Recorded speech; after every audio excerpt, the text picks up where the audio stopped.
Shalom, selamat malam dan selamat datang kembali Ibu-ibu dalam rangkaian kelas Megillah Truth spesial Hari Raya Shavuot. Kelas ini saya terjemahkan dan adaptasi dari kelas Megillah Truth yang diajarkan oleh Rebbetzin Chana Bracha Sigelbaum dalam kelas online musim semi 5781 Midrashet Berot Bat Ain. Kelas ini saya dedikasikan pertama-tama untuk Alia Neshama ayah saya Domingus Yawang atau Mose Yosef ben Abraham Avinu Alav Shalom, kiranya neshamanya sampai kepada aliyah tertinggi. Yang kedua, saya dedikasikan kelas ini kiranya menjadi kehendak-Mu Hashem, Tuhan kami dan Tuhan Bapa leluhur kami, untuk Engkau sesegera mungkin mengirimkan kesembuhan yang penuh atau refuah shelema dari surga, kesembuhan spiritual dan kesembuhan fisik kepada adik Delila bat Yocheved dan ibu Rachel bat Rivka. Kali ini kita akan masuk dalam kelas Megillah Truth pasal 4 bagian B. Dalam pertemuan yang lalu kita sudah lihat motivasi dari saudara yang seharusnya menebus, yang kita kenal dengan sebutan Ploni Almoni. Untuk ibu-ibu yang belum sempat ikut secara live di pertemuan yang lalu, silakan diikuti di YouTube Judaisme Papua TV. Ya, jadi kita sudah lihat dalam Rut pasal 4 ayat 6, ada satu kata yang terus-menerus diulang-ulang. Dalam pertemuan yang lalu kita sudah bahas itu, bahwa satu kata itu adalah kata aku. Ibu-ibu bisa buka dan lihat dalam bahasa Indonesianya pun sama, kata aku ini diulang-ulang beberapa kali dalam Rut pasal 4 ayat 6.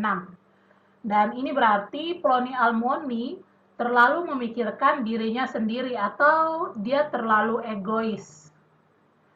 Rebbetzin mengatakan bahwa sayangnya kita juga sering sekali terlalu egois. Dan ini sebenarnya merefleksikan kembali apa yang terjadi dengan Onan. Onan yang juga tidak mau melakukan yibum atau perkawinan levirat untuk saudaranya karena dia tahu bahwa benih itu akan menjadi bukan milik dia. Oke, karena kalau melakukan mitzvah yibum kan semua dilakukan untuk almarhum saudaranya yang telah meninggal. Oke. Jadi si Onan ini dia mengatakan, saya tidak mau lakukan hal itu untuk kamu, saya tidak mau punya anak untuk orang lain, saya tidak mau melakukan semua usaha-usaha itu. Tapi saya tidak mau melakukan semua usaha-usaha itu, tapi ujung-ujungnya saya lakukan usaha itu bukan untuk diri saya lakukan untuk orang lain. Jadi dia tidak maulah intinya melakukan hal tersebut. Dan banyak orang yang sering merasa seperti ini. Misalnya, ya, padahal mitzvah yibum ini kan tentang mitzvah yibum ini intinya adalah tentang mengesampingkan diri kita sendiri dan demi melakukan keset atau kebaikan kepada orang lain, kita mengesampingkan kepentingan diri kita sendiri. Karena kenapa harus demikian? Karena kita tuh merefleksikan apa yang selalu Hashem lakukan, yaitu Hashem selalu memberi. Hashem selalu memberi dengan konstan, dan kita sebagai umat manusia ciptaannya, kita harus lebih dekat lagi kepada pencipta kita, yang mana salah satu caranya adalah dengan mengimitasi apa yang Hashem lakukan. Kalau Hashem selalu memberi, ya kita latih diri kita untuk suka memberi atau melakukan chesed atau kebaikan juga, sama seperti pencipta kita. Dan Rebbetzin Chana Bracha mengatakan bahwa dunia ini juga diciptakan atas dasar itu. Dunia ini diciptakan atas dasar rasa kasih sayang. Karena chesed tadi, karena Hashem yang suka memberi. Oke, ini sebenarnya penjelasan lebih lanjutnya pernah dibahas, tapi itu di kelas Emunah yang untuk bapak-bapak. Nanti saya lupa apakah di YouTube bisa dilihat atau tidak. Nanti ibu-ibu kalau tertarik lebih lanjut tentang pelajaran Emunah bisa dilihat di YouTube Judaisme Papua TV. Ya, selain dunia ini yang diciptakan atas dasar chesed, selain itu penebusan, yang mana mitzvah yibum ini kan sangat berhubungan sekali dengan kegiatan penebusan. Jadi penebusan itu juga didasari atas rasa kasih sayang. Seperti ada yang diajarkan oleh Hillel, salah satu rabi yang jika kita baca dalam Pirkei Avot, ada di sana diceritakan tentang Hillel dan Shammai sepintas saja. Tapi ini tentang Hillelnya saja, uh, ada diajarkan oleh Hillel kepada seseorang yang hendak melakukan convert. Jadi ada orang yang mau lakukan convert, lalu dia datang kepada Hillel dan dia bertanya, saya ingin Anda mengajari saya Torah dalam satu kalimat. Intinya apa sih dari seluruh Torah gitu. Nah, Hillel menjawab, kasihilah sesamamu manusia. Lebih dari itu adalah komentar-komentar yang bisa kamu pelajari. Kasihilah sesamamu manusia. Ini adalah yang meringkas semua isinya Torah lah. Karena si kandidat convert ini dia mengatakan, saya ingin Anda mengajari saya Torah dalam satu kalimat. Gimana kan? Kan banyak sekali kan. Kalau kita aja pelajarin ini kayak masih ada lagi yang lebih dalam, masih ada lagi yang lebih dalam. Tapi intinya itu adalah kasihilah sesamamu manusia, tentang kasih. Dan selebihnya itu adalah komentar-komentar yang kita bisa pelajari pelan-pelan, yang mana yang sedang kita lakukan saat ini. Tapi pergi dan pelajari juga itu sangat-sangat penting sekali di sini. Bukan berarti intinya Torah itu kasihilah sesama manusia, terus kita tidak mau pelajari yang lain. Jadi intinya ya itu, kasihilah sesama manusia. Tapi kita perlu juga untuk mempelajari komentar-komentar lainnya, pelajaran-pelajaran lainnya yang ada tertulis dalam Torah. Karena kita perlu mengetahui komentar-komentar itu juga.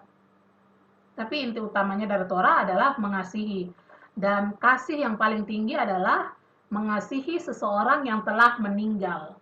Karena mereka sama sekali tidak bisa membalas kasih atau kebaikan yang kita yang masih hidup berikan kepada mereka, ya kan? Mereka sama sekali tidak bisa membalas kita. Maka dari itu, sekali lagi, Rebitsin sebenarnya dalam kelasnya dia mengatakan ini, dia dedikasikan pengajarannya untuk bapaknya, dan di sini saya sekali lagi ingin mengatakan bahwa kelas ini saya dedikasikan untuk Alia Neshama ayah saya Domingus Sialang atau Mose Yosef ben Abraham Avinu alav Shalom.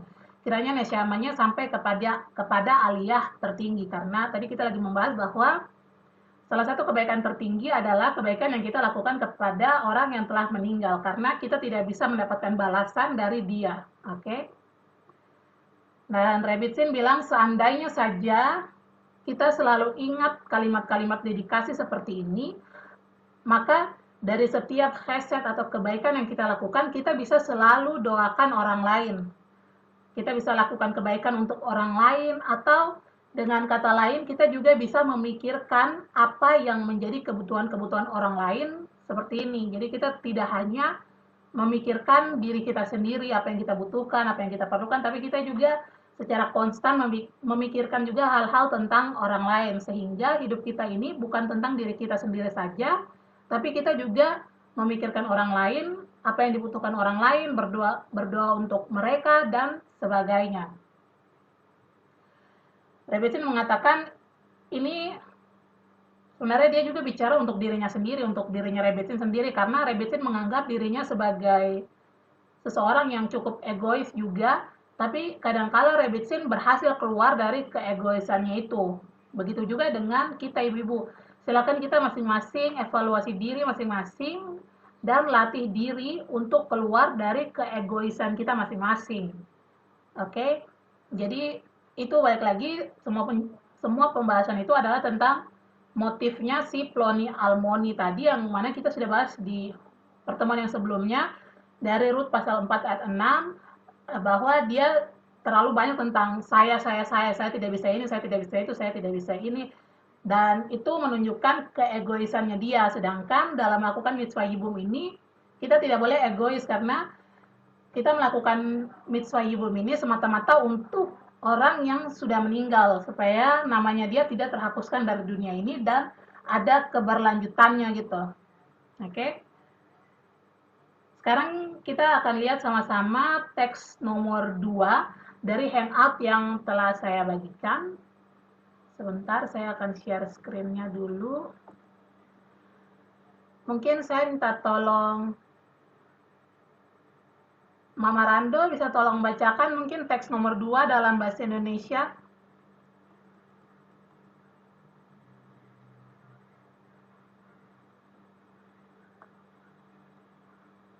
Bisa?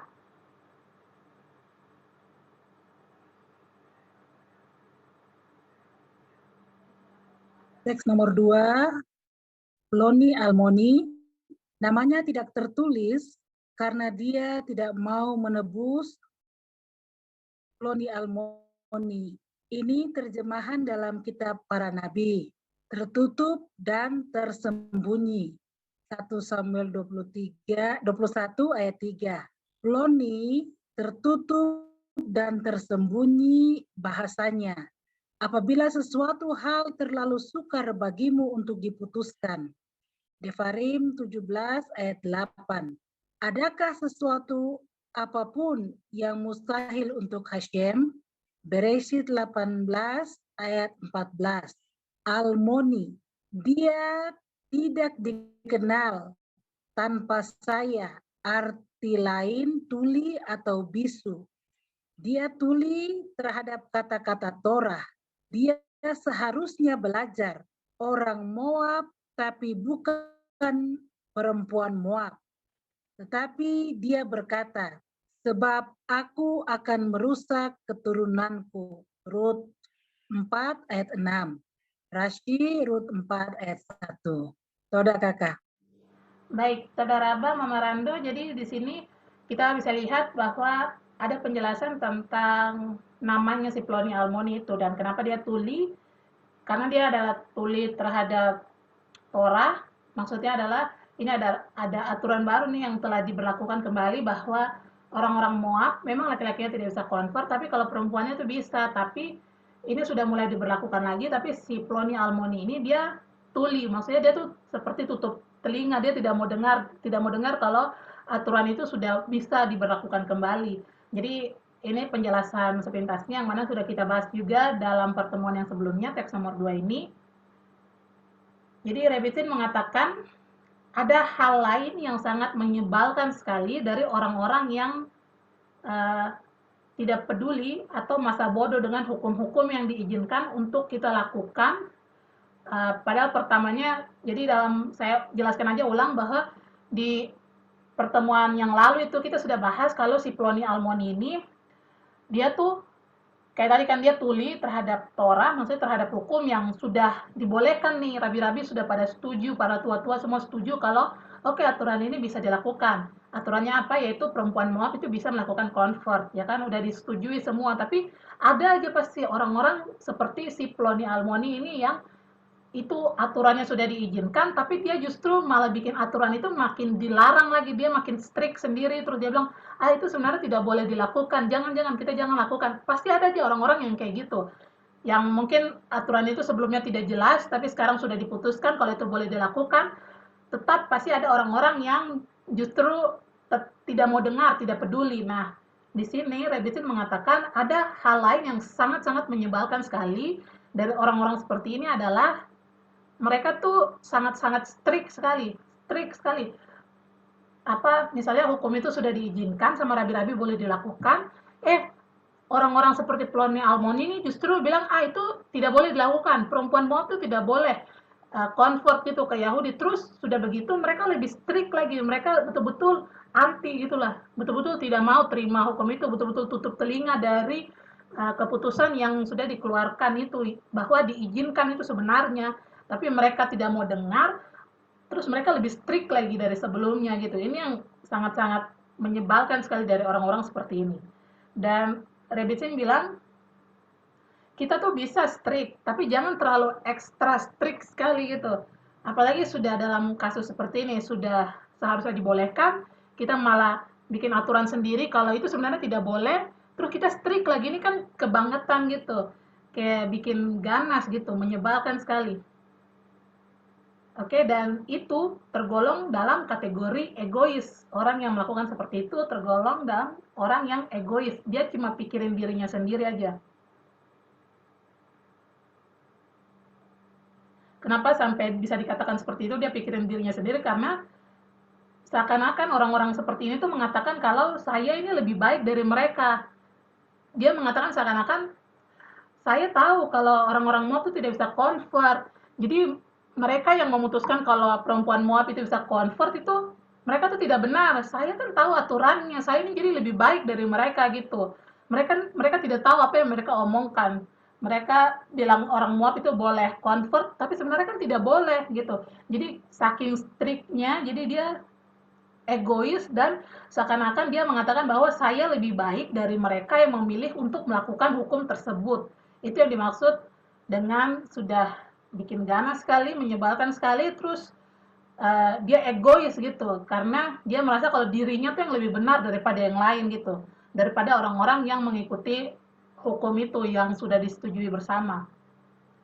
Jadi si Ploni Almoni ini seakan-akan mengatakan Ruth ini tidak cukup kosher untuk saya.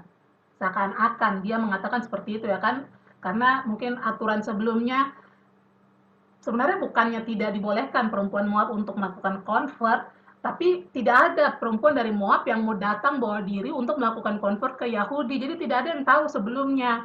Dan yang diketahui secara umum adalah orang-orang Moab dan Amon, kalau tidak salah itu laki-lakinya tidak boleh melakukan convert. Itu ada cerita lainnya, ada alasan lainnya. Karena waktu bangsa Yahudi keluar melalui padang gurun, laki-lakinya tidak mau kasih minum lah ke bangsa Yahudi. Itu cerita pendeknya, tapi ada alasan lainnya tentunya. Dan yang tidak kasih air minum itu laki-laki, bukan perempuan. Makanya perempuannya itu sebenarnya boleh-boleh aja melakukan convert. Tapi belum pernah sebelum Ruth belum pernah ada perempuan Moab atau Amon yang bawa diri untuk melakukan convert ke Yahudi. Jadi tidak tahu sebenarnya nih aturannya apakah boleh atau tidak.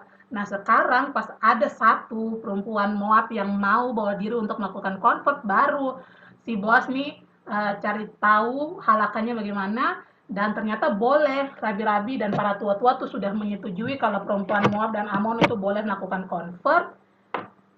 Tapi ada beberapa orang seperti Ploni Almoni yang tidak mau terima, tidak mau tahu gitu, masa bodoh dan tutup tutup kuping, terus strict sekali, terus merasa dirinya mereka tuh lebih benar daripada yang lain. Oke, jadi itu latar belakang singkatnya saja. Dan seakan-akan si Ploni Almoni ini jadinya mengatakan Ruth itu seakan-akan Ruth tidak cukup kosher untuk dirinya dia gitu. Oke, jadi itu tadi yang dibahas dalam teks nomor 2. Lanjut lagi, Boas pergi ke pintu gerbang. Apa itu pintu gerbang? Mungkin saya ingatkan aja kembali Ibu, ini bukan pintu gerbang seperti yang kita bayangkan mungkin di zaman kita saat ini. Kalau kita lihat satu kompleks terus ada pintu gerbangnya, bukan seperti itu ya Ibu. Pintu gerbang di zaman dulu itu tebal, tebalnya itu bisa sampai berapa ya, kemarin pernah ada di, barusan kemarin ada kelasnya tentang tembok Jericho gitu kan yang runtuh, itu tebalnya itu bisa sampai 5 meter gitu. Tebalnya ya, bukan tinggi ke atas, tebal tembok itu bisa sampai 5 meter. Dan itu runtuh itu di kelas kemarin sih tentang Shemuel. Tapi pintu-pintu gerbang zaman dulu tuh kayak gitu, setebal-tebal itu, tebalnya sampai 5 meter, tingginya ya kita mungkin bisa cari sendiri aja nanti. Pokoknya itu kan seperti benteng masing-masing bangsa gitulah. Intinya pintu gerbang itu adalah tempat di mana kalau di Eset Kail itu ada dikatakan Noda Basearim Bala Beshifto Im Zikne Arets, suaminya dikenal di pintu-pintu gerbang kalau ia duduk bersama-sama para tua-tua negeri, ada di Amsal 31 ayat 23. Jadi pintu gerbang itu adalah tempat di mana Sanhedrin duduk di sana. Pintu gerbang adalah tempat di mana para cendekiawan terpelajar duduk di sana. Pintu gerbang adalah tempat di mana keputusan-keputusan ditetapkan atau diputuskan di sana, dan pintu gerbang adalah jalan menuju realitas baru, karena pintu gerbang kan sifatnya terbuka dan tertutup. Ya walaupun bentuknya beda seperti pintu gerbang kita saat ini, tapi fungsinya sama ya, nanti terbuka, tertutup. Tapi bedanya karena tebal, jadi kantor-kantor itu, kantornya hakim-hakim, Sanhedrin, para tua-tua, itu atau tukar mata uang itu semuanya kantornya, ruangan-ruangannya ada di pintu gerbang itu. Karena kan bayangnya tebalnya 5 meter udah bisa bikin ruangan-ruangan di dalamnya itu. Oke. Jadi itu, kalau dari Eset Kail ada dikatakan di Amsal 31 ayat 23, suaminya dikenal di pintu-pintu gerbang kalau ia duduk bersama para tua-tua negeri. Berarti yang duduk di pintu gerbang adalah si tua-tua negeri, dan juga ada Sanhedrin, hakim, tempat tukar uang dan sebagainya lah. Kita bisa cari tahu sendiri nanti. Oke, sekarang kita masuk ke pasal 4-nya. Kita akan baca sama-sama Rut pasal 4 ayat 1 dalam bahasa Ibrani dan dalam bahasa Indonesia. Saya akan share screen dulu. Mungkin saya minta tolong Ibu Naomi bisa tolong bacakan Rut pasal 4 ayat 1 mungkin.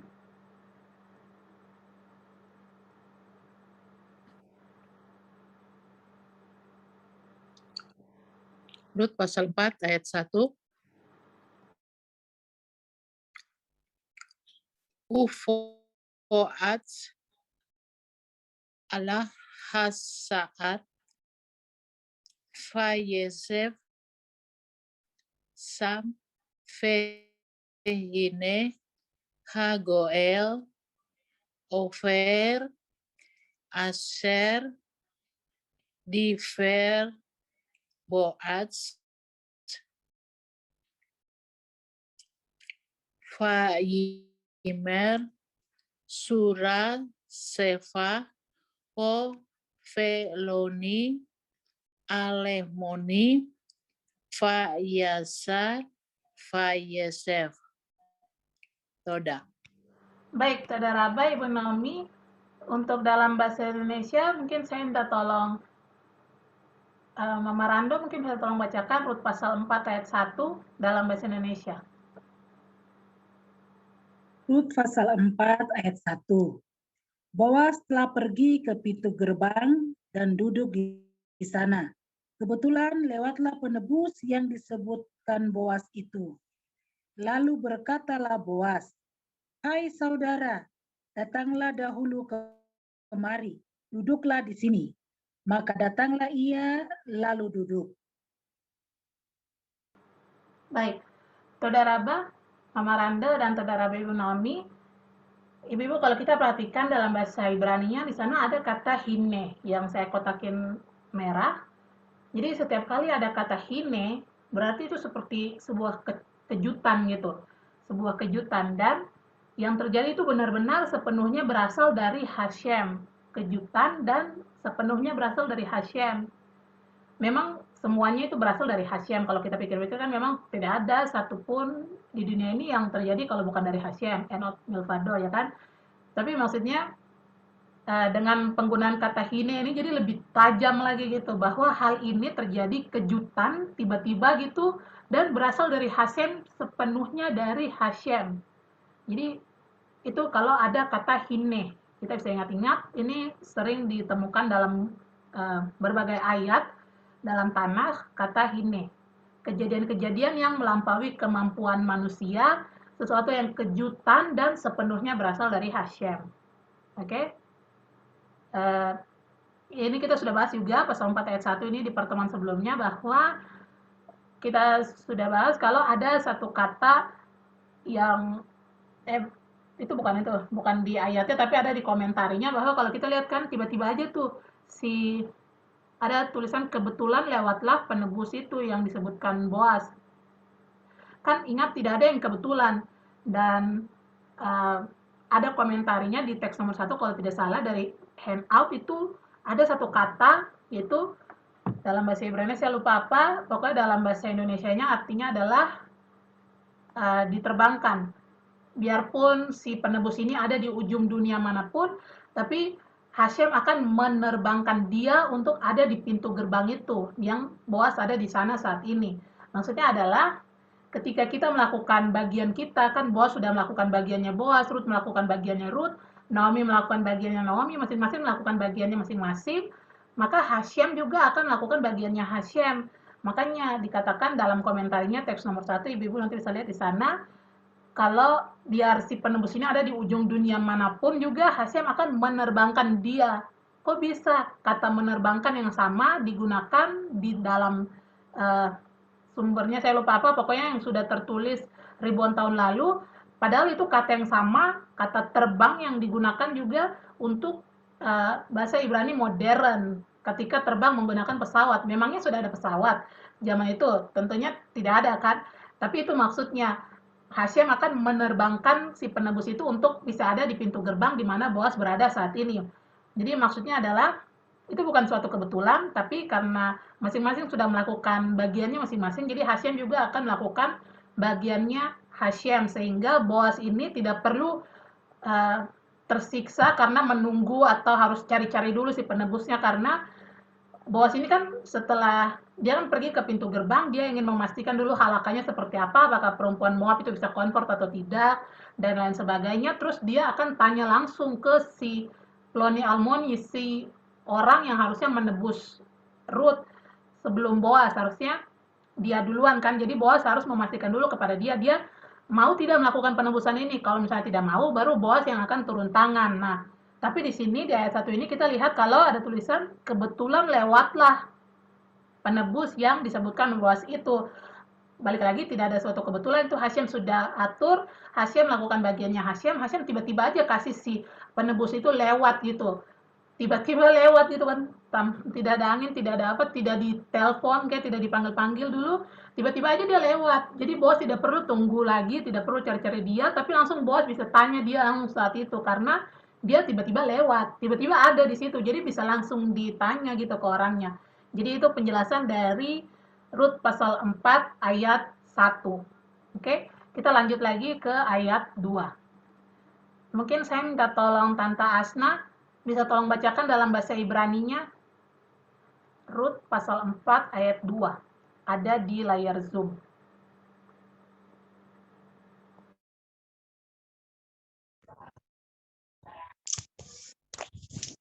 Pasal 4 ayat 2.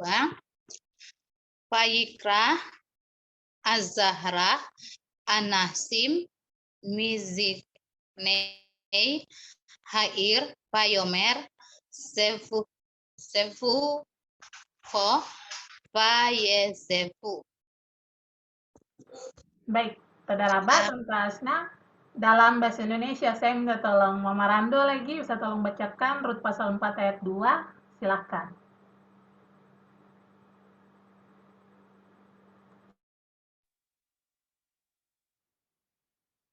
Rut pasal 4 ayat 2.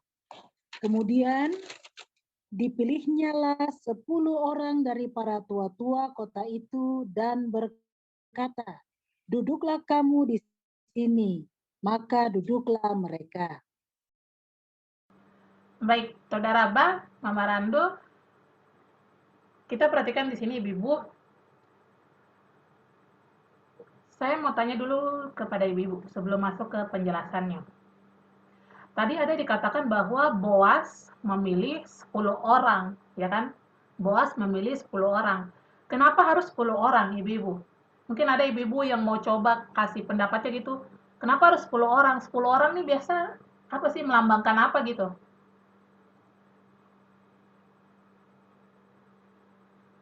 Sepuluh orang. Orang sini maksudnya adalah laki-laki ya Ibu-ibu. Karena yang ada ini kan maksudnya para tua-tua yang ada di pintu gerbang saat itu. Jadi 10 orang tua-tua laki-laki, maksudnya kenapa? Silakan. Memenuhi minyan. Yap, Untuk benar memenuhi sekali. minyan. Ya, benar, Tante Asna atau Daraba. Jadi 10 itu adalah minyan, ya kan? Kenapa butuh minyan? Untuk mendeklarasikan halakha baru bahwa seorang perempuan Moab bisa melakukan convert. Ingat tadi saya katakan bahwa ini kenapa dibilang halakha baru, karena memang sebelumnya tidak ada yang tahu apakah perempuan Moab itu bisa melakukan convert atau tidak. Kalau laki-lakinya memang sudah pasti tidak boleh. Tapi perempuannya ini boleh atau tidak ada yang tahu, karena memang tidak ada perempuan Moab yang pernah bawa diri untuk mau melakukan convert ke Yahudi. Dan sekarang setelah ada satu orang yaitu Ruth, baru dia dibicarakan dan diputuskanlah satu halakha yang baru, bahwa seorang perempuan Moab itu bisa melakukan convert, dan untuk mendeklarasikan halakha baru itu perlu minyan, perlu ada 10 orang laki-laki sebagai saksi gitu, minyan. Oke? Iya, jadi kita perlu minyan ini untuk seperti contohnya membacakan Sheva Brachot, seperti saat pernikahan. Jadi kita perlu minyan ini untuk menjadi saksi dalam mendeklarasikan halakha yang baru ini, bahwa seorang perempuan Moab itu ternyata boleh melakukan convert ke Yahudi. Maka dari itu, coba kita lihat sama-sama di ayat 3 lanjutannya tentang keberlanjutannya. Sahabat, kita lihat sama-sama ayat 3. Mungkin saya minta tolong Ibu Naomi, tolong bacakan dulu dalam bahasa Ibraninya. Bisa? Silakan. Vayomer la Goel Helkat Hasadeh Aser le Akinu le Elimelech Mahrah Naami Hasafa Misbei Moab. Baik, Saudara Aba, Ibu Naomi, untuk dalam bahasa Indonesia, mungkin saya akan bantu bacakan Rut pasal 4 ayat 3. Lalu berkatalah ia kepada penebus itu, tanah milik kepunyaan saudara kita Elimelech hendak dijual oleh Naomi yang telah pulang dari daerah Moab. Oke. Kalau kita perhatikan tadi di ayat 3 ini, si Ploni Almoni masih dipanggil penebus, ya kan? Masih di Boas masih memanggilnya penebus karena memang dia yang punya potensi untuk melakukan penebusan itu. Dia masih dipanggil penebus karena dia masih memiliki potensi itu. Dan dari ayat 3 ini Rebetzin menjelaskan bahwa setiap orang dari suku Yehuda di sini memiliki porsi tanah mereka masing-masing. Begitu juga dengan Elimelech. Ketika Elimelech meninggal, porsi tanahnya itu otomatis dibagi 3. Satu untuk Naomi, satu untuk Mahlon, satu untuk Kilion. Nah, ketika 2 anak laki-lakinya juga meninggal, maka porsinya itu balik lagi ke Naomi, kecuali yang punya Mahlon itu diturunkan kepada Ruth. Dan di sini porsinya Naomi, dia ingin jual, si Naomi ingin jual porsi tanahnya. Karena dia berpikir bahwa dia tidak bisa mengurusnya sehingga dia ingin menjualnya. Dan maka dari itu, yang dikatakan Boas dalam pasuk Dalet adalah, coba kita lihat sama-sama lagi, ayat 4. Mungkin saya minta tolong Tante Asna, bisa tolong bacakan dulu dalam bahasa Ibraninya, Rut pasal 4, ayat 4. Silahkan.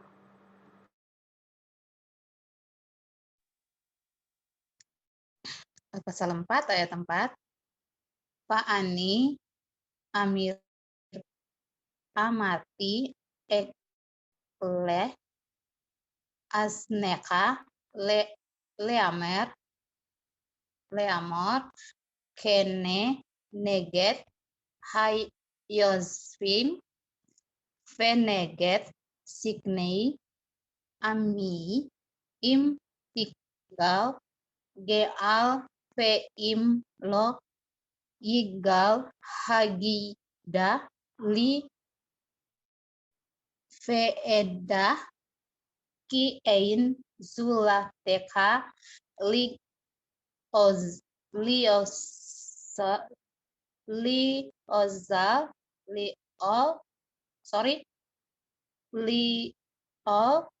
ve anoki ahareika vayomer anoki egal. Oda.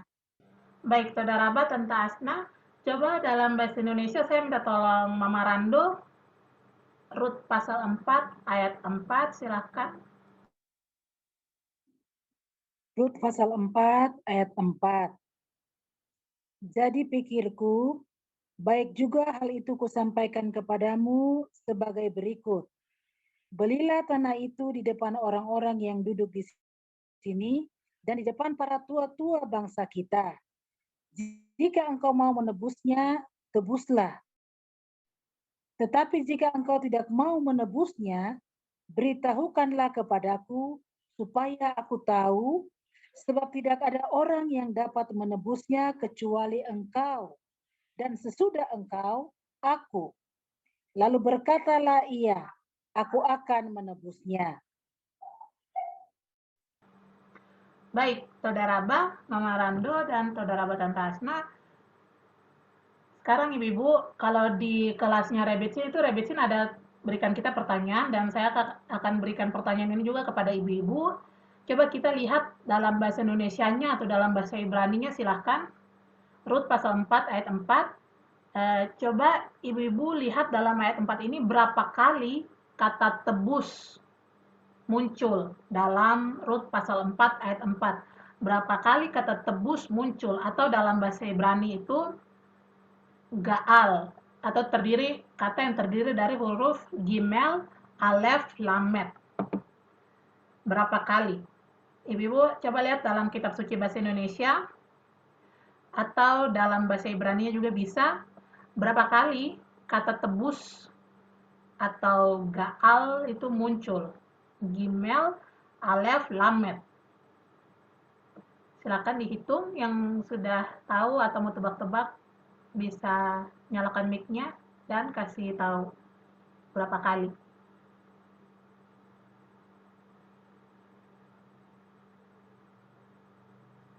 Contohnya seperti ini kalau dalam bahasa Indonesia ya, bahasa Ibrani. 3 kali. Kurang, harus ditambah lagi. 5 4 kali. kali. Ya, jawabannya adalah 5 kali ya. Coba ibu-ibu masing-masing hitung sendiri. Dalam bahasa Indonesia kalau pakai versi LAI itu 5 kali munculnya. Begitu juga dalam bahasa Ibraninya. Coba kita tes lihat. Tuh, ini kan gaal juga. Gital 2, ini sudah kurang dari 1 menit. Kita lihat aja dulu. 3. 3.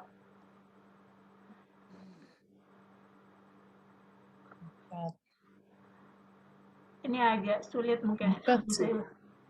Bahasa Ibraninya, ini juga.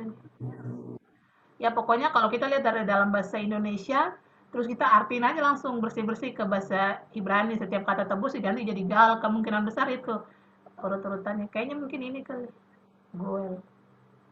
Pokoknya ada 5 kali ya, sesuai dengan dalam bahasa Indonesia. Dalam bahasa Ibrani juga kata gal atau tebus ini muncul sebanyak 5 kali. Aku berkata, aku akan membuka telingamu dengan berkata. Iya.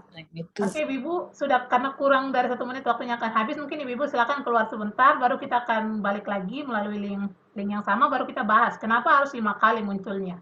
Oke, silakan keluar sebentar. Baik, jadi tadi kita sudah lihat sama-sama sepintas dalam Rut pasal 4 ayat 4 bahwa Rebetsin kan tanya, ada berapa kali kata tebus atau gaal dalam bahasa Ibraninya muncul dalam Rut pasal 4 ayat 4. Nah, kalau kita lihat dalam bahasa Ibrani itu ada 5 kali, yang mana tadi saya kotakin itu baru 4 kali, nanti masing-masing kita mungkin bisa lihat sendiri-sendiri lagi dan membuktikannya, tapi memang ada 5 kali. Dan dalam bahasa Indonesia, kalau kita pakai kitab suci yang versi LAI, itu kata tebus juga di sana muncul sebanyak 5 kali. Kalau versi yang lain mungkin berbeda, tapi intinya itu saya cuma bandingkan saja, kita patokannya ke dalam yang bahasa Ibrani saja. Bahwa kata gaal atau kata tebus itu muncul sebanyak 5 kali. Dan kenapa 5 kali? Jadi hal ini bisa merujuk kepada apa sih? 5 itu, Rebetsin mengatakan bahwa 5 kali kata tebus diucapkan dalam Rut pasal 4 ayat 4, ini dapat dihubungkan dengan 5 level dari jiwa yang perlu ditebus. Balik lagi, dalam kitab Rut ini kan seluruh intinya tuh, salah satu intinya adalah untuk melakukan yibum. Yibum adalah melakukan penebusan. Penebusan akan apa? Penebusan akan jiwa, dan juga nanti ada penebusan akan panah yang nanti akan kita bahas. Tapi intinya kata tebus ini muncul sampai 5 kali karena bisa dihubungkan dengan 5 level jiwa yang perlu ditebus melalui mitzvah yibum ini. Oke? Dan juga bisa dihubungkan dengan 5 kitab yang ada dalam Torah, 5 kitab Moshe, karena pasti itu bukan kebetulan sampai-sampai kata tebus ini dalam Rut pasal 4 ayat 4 bisa ditulis sebanyak 5 kali. Kenapa tidak 3 kali, 2 kali, 6 kali, ke 7 kali, lebih banyak, lebih bagus, tapi cuma 5 kali, karena ada maksudnya. Tidak mungkin salah tulis, tidak mungkin kelebihan atau kurang salah tulis, pasti itu ada maksudnya. Dan salah satunya bisa dihubungkan dengan 5 lapisan level jiwa, dan juga 5 kitab Moshe, 5 kitab yang ada dalam Torah. Intinya, semua merujuk kepada tindakan penebusan yang akan terjadi nanti. Oke, sekarang kita coba pahami apa sih maksud dari membeli tanah, ya kan? Tadi ada pembicaraan tentang itu kan, membeli tanah. Rebbe Sinhana Brakan mengatakan, jadi ada dua mitzvah yang bisa dilakukan di sini. Pertama adalah untuk menikahi janda dari saudaranya yang sudah meninggal, ya kan? Yang sedang menjadi pembicaraan panjang dan diskusi panjang dari pasal 3 sampai pasal 4, dan sekarang pun belum selesai diskusi itu. Yang pertama, untuk menikahi janda dari saudaranya yang sudah meninggal. Yang kedua adalah untuk membeli tanahnya. Maka dari itu, untuk mitzvah membeli tanahnya, Naomi ini, sebentar. Jadi kan ada dua mitzvah yang harus dilakukan oleh si penebus ini. Yang pertama, menikahi janda dari saudaranya yang sudah meninggal. Yang kedua adalah membeli tanah miliknya. Dan tentang mitzvah membeli tanahnya Naomi, si penebus itu mengatakan oke, tidak ada masalah. Lagi pula tidak ada keterikatan apa-apa juga kan, tidak masalah, saya akan membelinya, saya akan membeli tanah itu. Nah, hal ini juga dikategorikan sebagai mitzvah. Kira-kira kenapa ibu-ibu? Revitsin di dalam kelasnya juga ada tanya kepada kita, kira-kira ibu-ibu, coba ini pertanyaan lagi, kira-kira kenapa hal ini dikategorikan sebagai mitzvah juga? Membeli tanah milik saudaranya yang sudah meninggal. Kira-kira kenapa itu dikategorikan sebagai mitzvah juga ibu-ibu? Ada yang mau coba jawab mungkin? Kalau dihubung-hubungkan dengan mitzvah yang satunya yaitu menikahi janda dari saudara yang telah meninggal, ya kan? Supaya namanya tidak terhapuskan dan bisa berkelanjutan terus. Namanya saudara yang sudah meninggal bisa berkelanjutan terus di dunia ini. Nah, kalau itu kan masuk akal. Yang kedua ini, kenapa harus membeli tanah milik saudaranya yang sudah meninggal juga? Kenapa, ibu-ibu? Ibu-ibu ada yang kasih pendapatnya mungkin? Silakan.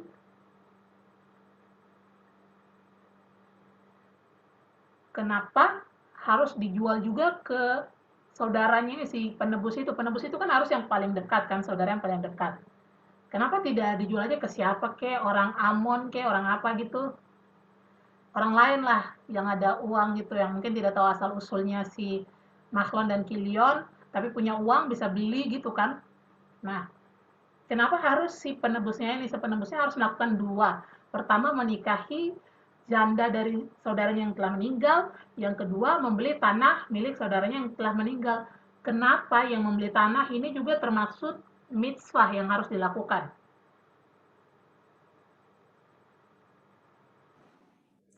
Supaya tanah yang dimiliki saudara yang meninggal ini tetap namanya ada gitu untuk pemilik tanah itu.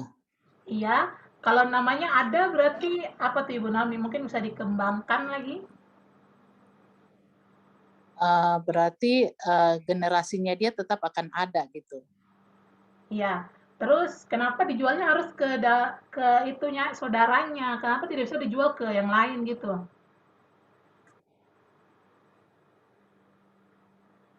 Karena mitzvah kan harus kembali ke saudara sendiri gitu.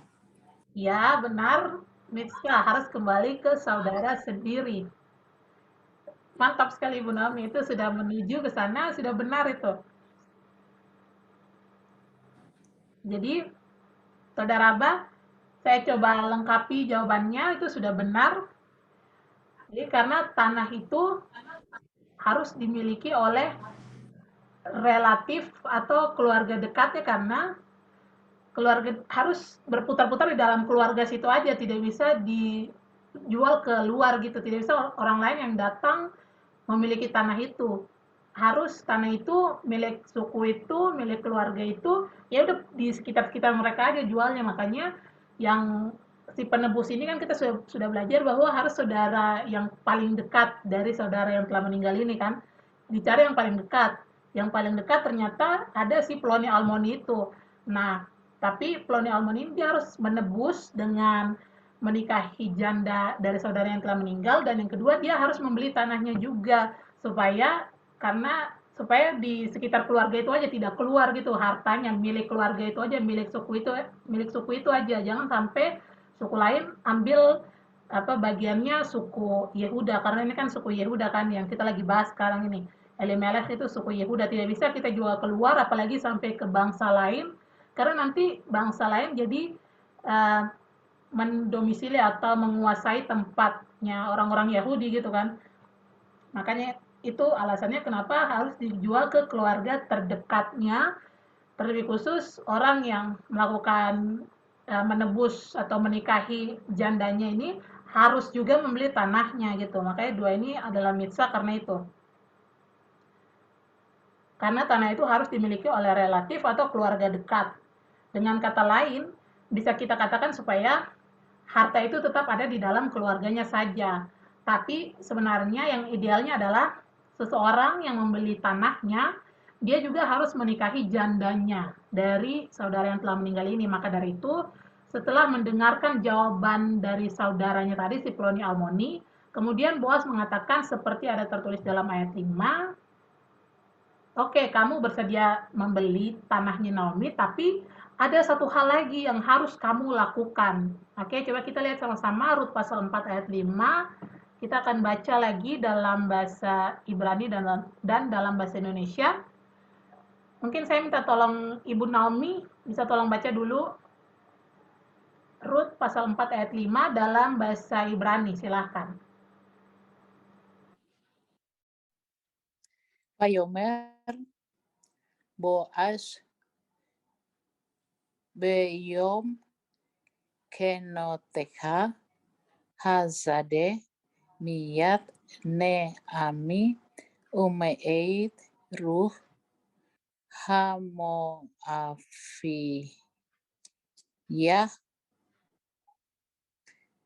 Ese Hameid Kanita Lehakim Sem Hameid Al-Nakalato.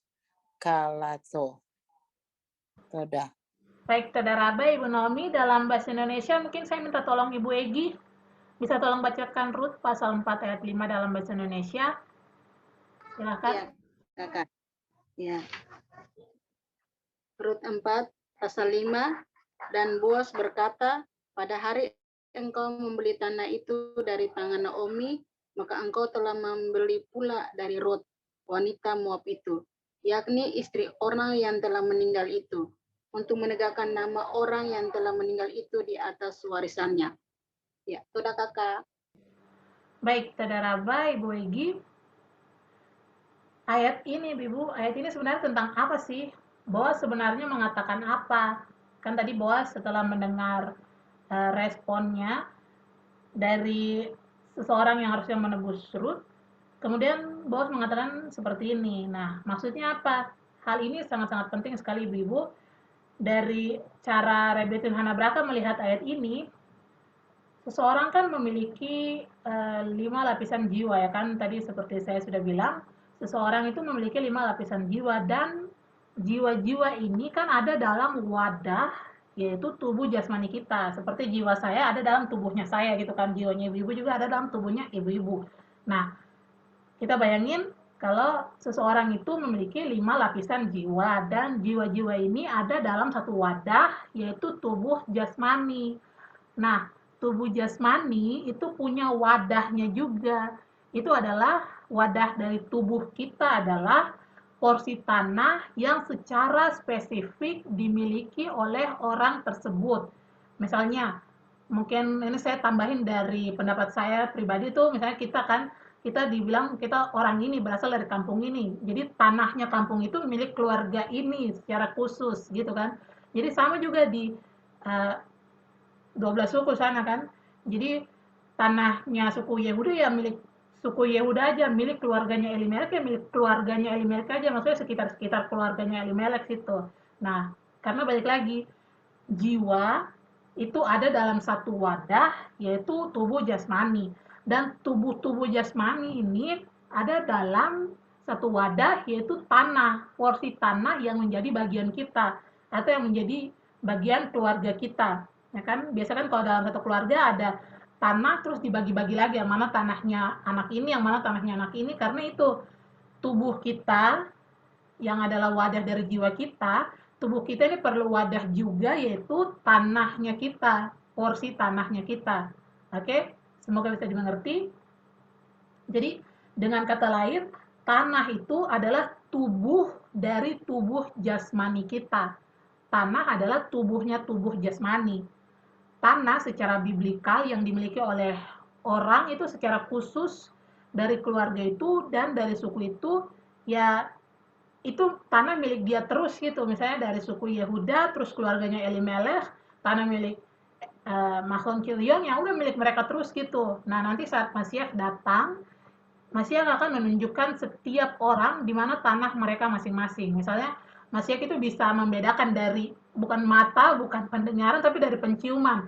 Dia bisa cium, oh kamu suku ini, kamu suku itu, kamu suku itu. Masias itu nanti kayak gitu ibu-ibu. Nanti kita lihat saja terjadinya seperti apa. Bayangin, kenal orang dari penciuman. Bisa tahu langsung, bayangin sampai sekarang ini kan kita tidak tahu kan. Misalnya kita tuh dari suku apa, terus atau ada 12 suku bayangin, dan suku yang mana tuh ada di mana, kita sama sekali tidak ada yang tahu, cuma Masias nanti yang akan tahu gitu. Kalau yang mana orang itu suku ini, orang itu suku itu, terus bisa tahu oh keluarga ini tanahnya di sini ya, misalnya keluarga ini tanahnya di Bat Ain ya, kalau Bat Ain itu tanahnya Yehuda, suku Yehuda gitu. Terus misalnya kamu suku ini tanahnya di utara sana, atau kamu suku ini tanahnya di selatan atau timur, barat dari Israel gitu kan. Cuma Masias yang nanti bisa bedakan itu, dan Masias yang bisa tentukan kita itu tanahnya di mana gitu. Dan tergolong dalam suku apa, lalu tanahnya yang mana. Oke. Jadi itulah yang dimaksud dengan tadi kata Lehakim Shem Hamed al-Nahalot, untuk menegakkan nama orang itu di atas milik pusakanya atau warisannya. Dalam hal ini warisannya adalah tanahnya. Oke. Jadi dengan menikahi jandanya dan membeli tanahnya, si penebus ini akan membantu almarhum saudaranya yang belum memiliki keturunan. Ketika saudaranya itu dipersatukan dengan jandanya, maka keturunannya dia akan sekurang-kurangnya ya anak pertamanya gitu kan. Anak pertamanya akan menjadi buah kandungan dari janda yang ditinggalkan, ya kan? Ini ibu konsentrasi bagian sini. Jadi balik lagi, dengan menikahi jandanya dari saudara yang telah meninggal dan membeli tanahnya dari saudaranya yang sudah meninggal, si penebus ini akan membantu almarhum saudaranya yang belum memiliki keturunan. Pertama, ketika saudaranya dipersatukan dengan jandanya, maka keturunannya mereka itu, atau setidaknya anak pertamanya mereka itu adalah buah kandungan dari jandanya yang ditinggalkan. Anak itu akan meneruskan saudaranya yang sudah meninggal tadi, ya kan? Anak itu adalah buah kandungan jandanya, sedangkan buah dari pohon-pohon yang ditanam di atas tanah milik almarhum, buah-buah itu yang menjadi penerus almarhum di tanah miliknya. Karena kan kita tidak tahu, siapa tahu aja waktu itu si Mahlon ada tanam pohon apa gitu di tanah milik dia gitu kan. Dengan menebus tanah itu, berarti kita menjaga tanah itu, maksudnya bukan kita, tapi si penebus itu menjaga tanah itu, terus buah pohon itu tetap bisa ada dan ada berkelanjutan terus-menerus tetap dalam keluarga itu aja, tidak dijual ke orang lain gitu.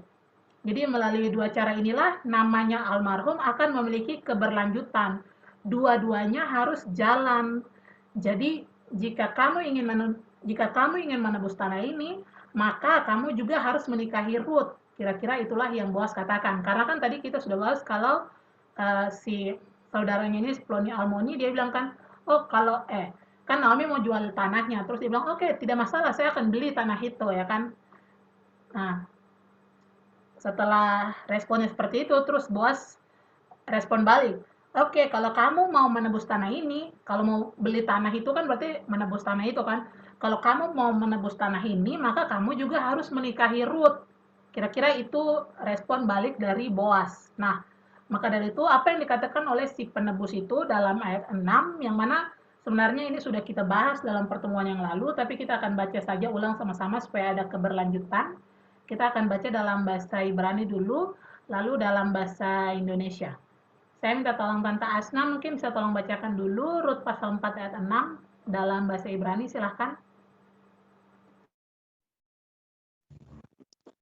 Vayomer hagoel lo ukal ligaal li pes askit et nakhalahti ke al leha ata et ke ulahti ki lo ukal ligol. Ada. Baik, Tadarabat dan Kak Asna, dalam bahasa Indonesia mungkin saya minta tolong Mama Rando bisa tolong bacakan Rut pasal 4 ayat 6, silahkan. Lalu berkatalah penebus itu, jika demikian, aku ini tidak dapat menebusnya, sebab aku akan merusak milik pusakaku sendiri. Aku mengharap engkau menebus apa yang seharusnya aku tebus, sebab aku tidak dapat menebusnya. Baik, Saudara, pertanyaan dari minggu lalu lagi, Ibu. Kira-kira kata apa yang diulang-ulang terus dalam ayat ini? Ada yang ingat? Atau bisa langsung dilihat aja di ayat 6 itu, kata apa yang... Aku, Ya, kata aku. ya, benar sekali Ibu Naomi, mantap. Kata aku yang diulang-ulang terus-menerus dalam Rut pasal 4 ayat 6. Ibu bisa lihat sendiri. Jadi, itulah yang dikatakan oleh Ploni Almoni. Tadi kan si pertama, Naomi mau jual tanahnya. Terus si Ploni Almoni bilang, oke, saya akan beli tanah itu. Terus si Boas responnya, kalau kamu mau beli tanah itu, kalau kamu mau menebus tanah itu, kamu juga harus menikahi Ruth. Nah, sekarang respon baliknya dari si Ploni Almoni itu tentang apa yang dikatakan oleh Boas. Jadi yang dikatakan Ploni Almoni itu, saya tidak bisa lakukan itu. Pokoknya saya tidak bisa ini, saya tidak bisa itu. Saya. Selalu kata aku tuh terlalu banyak sekali dalam ayat 6 ini. Dan dia juga mengatakan kamu saja yang lakukan itu. Dan ini juga kita sudah bahas, kalau dengan terlalu banyak kata aku, kata saya seperti ini menunjukkan keegoisan dari si Ploni Almoni ini. Dia cuma pikirin dirinya sendiri. Dia tidak mau mencemari keturunannya, kan kayak tadi sudah dibaca dalam bahasa Indonesianya.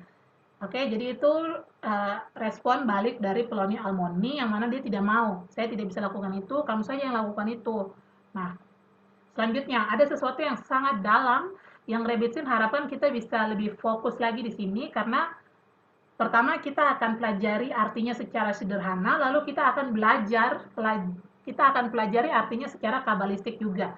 Kita akan pelajari dua level ini secara mendasar dan juga secara kabalistik dari Rut pasal 4 ayat 7. Kita akan baca lagi sama-sama dulu dalam bahasa Ibraninya, lalu dalam bahasa Indonesianya. Mungkin saya minta tolong Ibu Naomi untuk bacakan Rut pasal 4 ayat 7 dalam bahasa Ibrani, silahkan.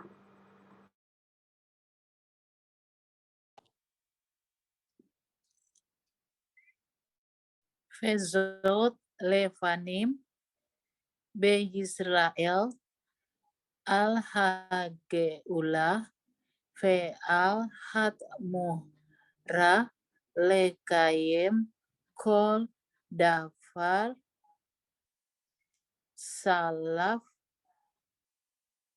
eis na'alo venatan lereihu vezot hatsude be Yisrael. Toda. Baik, Saudara Ibu Naomi, dalam bahasa Indonesia mungkin saya minta tolong Ibu Egi, bisa tolong bacakan Rut pasal 4 ayat 7, silahkan. Rut pasal 4 ayat 7. Dan dulu beginilah yang berlaku di Israel dalam suatu penebusan dan dalam suatu pertukaran untuk meneguhkan setiap perkara. Seseorang akan melepaskan kasutnya dan memberikannya kepada sesamanya, dan itulah cara pengesahan di Israel. Ya, itu udah kakak. Baik, Saudara Ibu Egi, Rabbi Ten Hanabraka mengatakan bahwa ini bukan khalitsa ya Ibu, karena kita sudah bahas sebelumnya ada tradisi yang namanya khalitsa, di mana kalau seseorang itu tidak mau melakukan penebusan, maka dia harus harus menanggalkan kasutnya. Nah, yang ini beda, ini bukan tentang khalitsa, ada sesuatu hal yang lain lagi berkaitan dengan kasut. ketika kita hendak membeli tanah, harus ada transaksi yang diberikan dari tangan si penjual kepada tangan orang yang membeli, ya kan? Bahkan hingga saat ini pun seperti itu.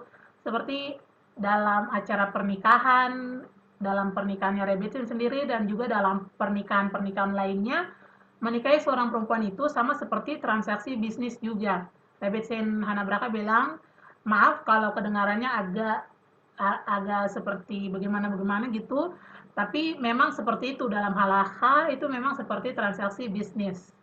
Transaksi seperti ini bagaimana dilakukan di zaman dulu. Nah, caranya dengan menanggalkan kasut seperti ini dan memberikan kasut itu kepada yang satunya untuk menyatakan bahwa oke, transaksi ini sah. Nah, pertanyaannya adalah yang kasih kasut ini si penjual apa si pembeli, ya kan? Dan yang terima kasut ini si penjual apa si pembeli? Jika si pembeli yang memberikan kasut, ini sebenarnya agak rumit gitu kita bayangkan, tapi jika si penjual yang memberikan kasut, ini bisa kita mengerti bahwa si penjual ini memberikan kasut kepada pembeli itu melambangkan dia memberikan barang yang dia jual kepada si pembeli. Jadi itu seperti simbol gitu. Tapi Rebetsin Hanabraka mengatakan bahwa tidak jelas di sini siapa yang memberikan kasut kepada siapa, tidak tertulis kan, jadi kita juga tidak tahu. Nah, ada komentator namanya Evan Heiser mengatakan, kenapa harus sepatu, ya kan? Kenapa harus sepatu? Kenapa tidak barang-barang yang lain? Karena, maksudnya kenapa harus sepatu atau kasut? Karena semua orang pasti pakai sepatu atau kasut atau alas kaki, dan kan tidak mungkin seseorang lepas bajunya atau lepas celananya untuk melakukan ini dan lalu jalan tanpa baju atau tanpa celana, ya kan? Bahkan untuk laki-laki juga ini sangat-sangat tidak senior sekali untuk dilakukan seperti ini. Nah, tapi kalau kasut yang dilepaskan itu boleh-boleh aja. Dan itu salah satu jawaban kenapa harus kasut atau sepatu atau alas kaki. Itu penjelasan secara pesat atau level permukaannya dari ayat 7 ini. Sekarang Rebetsin ada menyampaikan juga kepada kita dari level kabalistiknya. Oke, Ibu, siap-siap. Penjelasan ini diambil dari Maor Vashemes. Setelah itu baru kita akan lihat sama-sama nanti teks nomor 3 dari handout yang telah dibagikan. Jadi Maor Vashemes memberikan lebih banyak kredit kepada si penebus tadi, si Ploni Almoni. Jadi menurut Maor Vashemes, dia tidak melakukannya adalah bukan karena dia egois, tapi karena dia tidak bisa memiliki niat untuk tidak mementingkan diri sendiri yang harus dicapai ketika melakukan penebusan. Maor Vashemes mengatakan dia, si Ploni Almoni, tidak bisa melakukannya adalah bukan karena dia egois, tapi karena dia tidak bisa memiliki niat untuk tidak mementingkan diri sendiri yang harus dicapai ketika melakukan penebusan. Oke? Pada dasarnya, apa niat yang harus dimiliki saat melakukan mitzvah yibum? Semuanya diisyaratkan dalam pasuk yang barusan kita baca tadi. Vesot levanim. Secara sederhana artinya adalah beginilah kebiasaan dahulu, ya kan? Vesot levanim. Nah, tapi bisa juga diartikan inilah makna terdalam, livnim, terdalam, tentang geulah. Nah, bagaimana caranya memberikan geulah atau penebusan kepada jiwa, dan bagaimana caranya memberikan temura atau menukar bahwa jiwa itu akan turun ke bawah dan ditukar dengan anak yang akan dikandung. Oke, Ibu, dengar baik-baik dari ayat yang tertulis tadi, dan saya akan baca juga bahasa Ibrani-nya kayak tadi. Bagaimana caranya memberikan geulah atau penebusan kepada jiwa, dan bagaimana caranya memberikan temura atau menukar jiwa itu untuk turun kembali ke dunia ini dan ditukar dengan anak yang akan dikandung. Jadi untuk membuat hal ini terjadi, satu orang harus menanggalkan kasutnya. Ini melambangkan apa? Kasut melambangkan apa, Ibu-ibu? Mungkin ada yang tahu, waktu itu sudah pernah dibahas. Kasut melambangkan apa?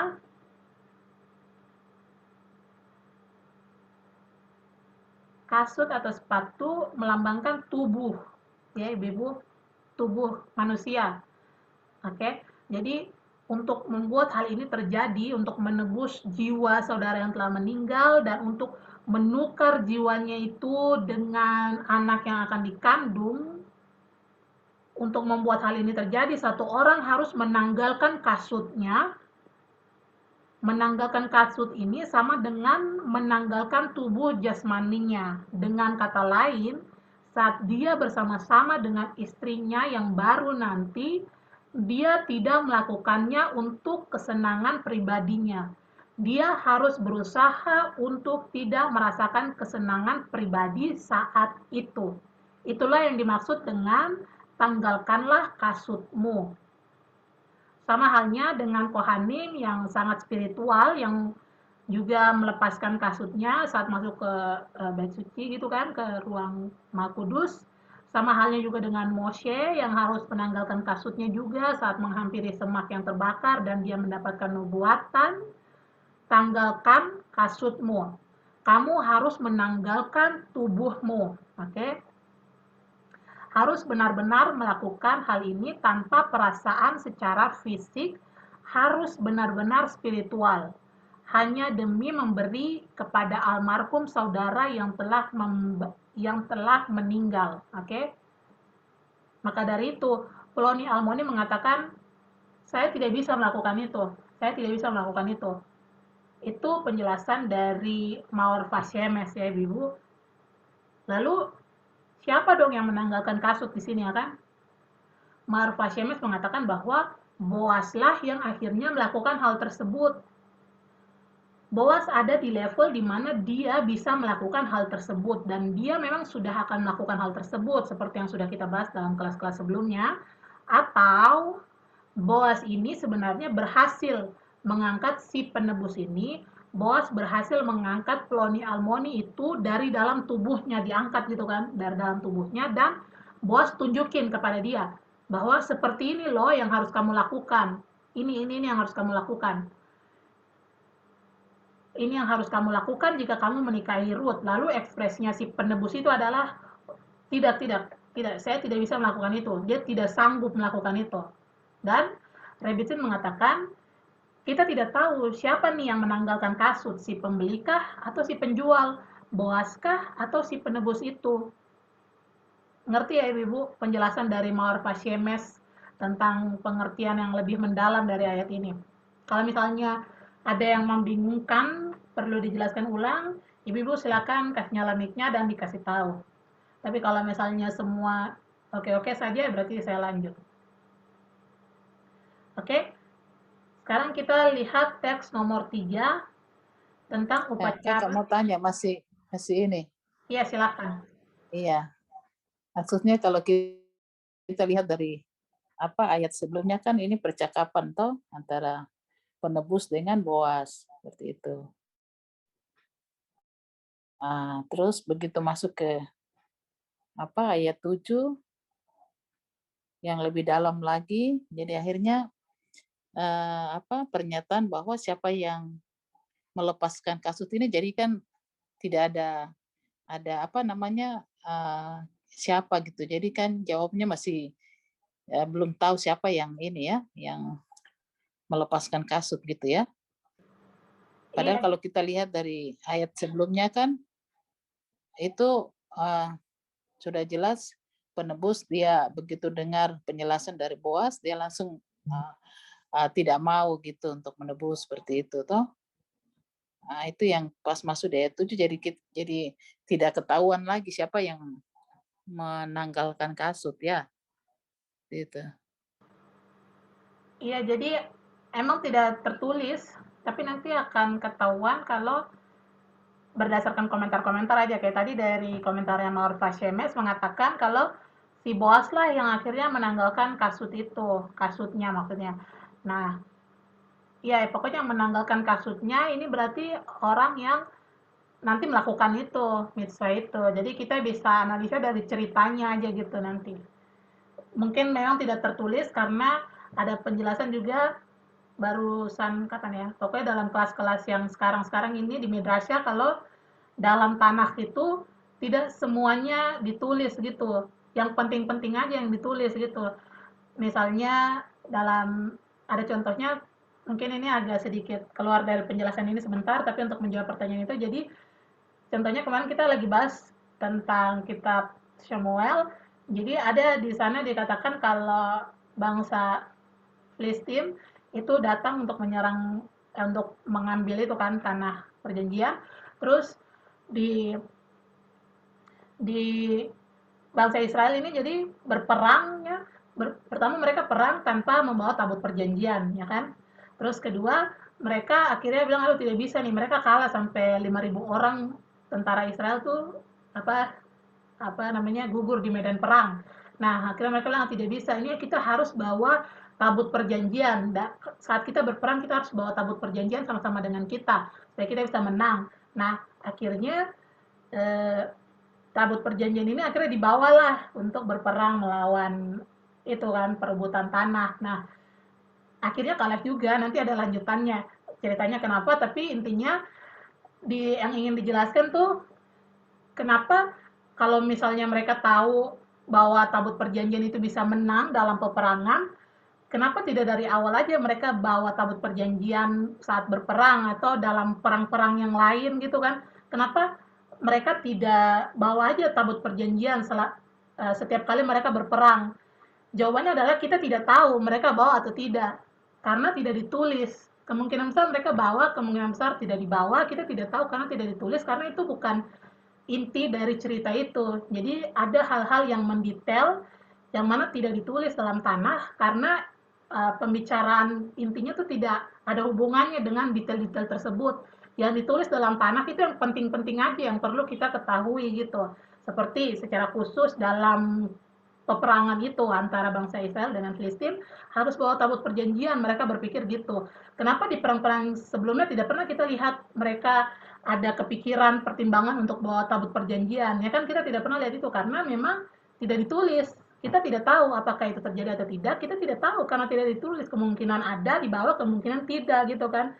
Intinya hal-hal yang ditulis itu yang berhubungan dengan inti yang pengen disampaikan aja, tidak semuanya ditulis gitu. Nah, kemungkinan besar tidak penting-penting amat gitu untuk kita ketahui sebenarnya siapa nih yang yang tanggalkan kasutnya, apakah si penjual atau si pembeli, apakah Boas atau Ploni Almoni, kita tidak tahu siapa yang tanggalkan kasutnya karena itu tidak penting-penting amat gitu kemungkinan besar dalam kisah ini. Tapi nanti dari jalannya semua cerita ini sampai terakhir, kita sudah mau dekat terakhir, nanti kita akan tahu, kita akan bisa analisa kalau ternyata yang menanggalkan kasut itu saat ini adalah orang yang nanti uh, melakukan dua mitzvah itu, menikahi janda dari saudara yang telah meninggal dan menebus tanah milik saudaranya yang telah meninggal. Itu dapat kita analisa dan juga kita bisa lihat jawabannya dari komentar-komentar seperti contohnya di sini adalah komentar dari Maur Pasiemes. Dia mengatakan kalau akhirnya si Boas lah yang menanggalkan kasutnya gitu ibu-ibu. Jadi saya menambahkan itu aja sedikit kalau tidak semua hal dituliskan karena memang tidak semua hal penting yang detail-detail itu yang penting-penting berhubungan dengan yang ingin disampaikan aja yang ditulis gitu. Oke?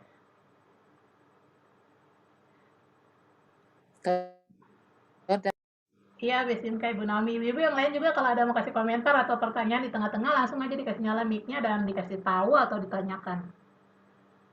Oke, sekarang kita akan lihat sama-sama teks nomor 3 dari handout yang telah dibagikan.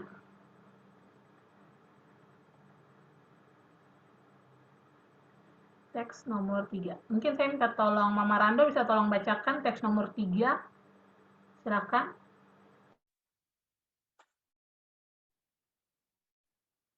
Dia meludah di hadapannya. Masalahnya adalah bahwa ketika seseorang menikah, dia laki-laki menempatkan di dalam dirinya perempuan bagian dari dirinya laki-laki. Mamas benar-benar, dan ini adalah alasan untuk dia akan meludah di hadapannya. Ketika orang meludah, dengan ludahnya dia memancarkan roh vitalnya. Ini adalah soal. Dia akan meludah di hadapannya bahwa roh suaminya dalam dirinya memisahkan diri darinya melalui kalipsa dan meludah ini. Arisal ta'amei hamisvot parasat ki detse. Roda kakak. Baik, Saudara Abang, Mama Rando. Ya, jadi dengan melakukan demikian, yang tadi dibacakan dalam teks nomor 3, dia itu memisahkan diri dari almarhum suaminya dan kemudian dirinya dapat menikahi laki-laki lain lagi. Itu kenapa di sini dia harus meludah. Oke, Ibu-ibu, karena waktunya kurang dari 1 menit, mungkin kita keluar sebentar, baru kita akan masuk lagi melalui link yang sama, baru kita akan lanjutkan ke penjelasannya tentang teks nomor 3 ini. Saya matikan dulu video yang ini. Ya, jadi tadi kan kita lihat kalau dia harus meludah dulu di teks nomor 3 karena kenapa? Karena dia memiliki bagian dari suaminya yang telah meninggal itu masih ada sama-sama dengan dirinya. Makanya dia tidak bisa menikahi laki-laki lain karena saat mereka menikah dulu itu mereka telah dipersatukan. Oke. Sekarang Rebetin Hanabraka ingin menyampaikan kepada kita sesuatu yang sangat keren sekali dari Mesech Chokhmah. Mesech Chokhmah mengatakan hal yang menarik tentang seseorang yang lahir dari Yibum. Sebenarnya orang itu adalah siapa? Orang itu adalah reinkarnasi dari siapa, ibu-ibu? Sebelum saya kasih tahu, mungkin ibu-ibu ada yang tahu? Seseorang atau anak yang lahir dari mitzvah Yibum itu adalah reinkarnasi dari siapa sih? Ada yang tahu?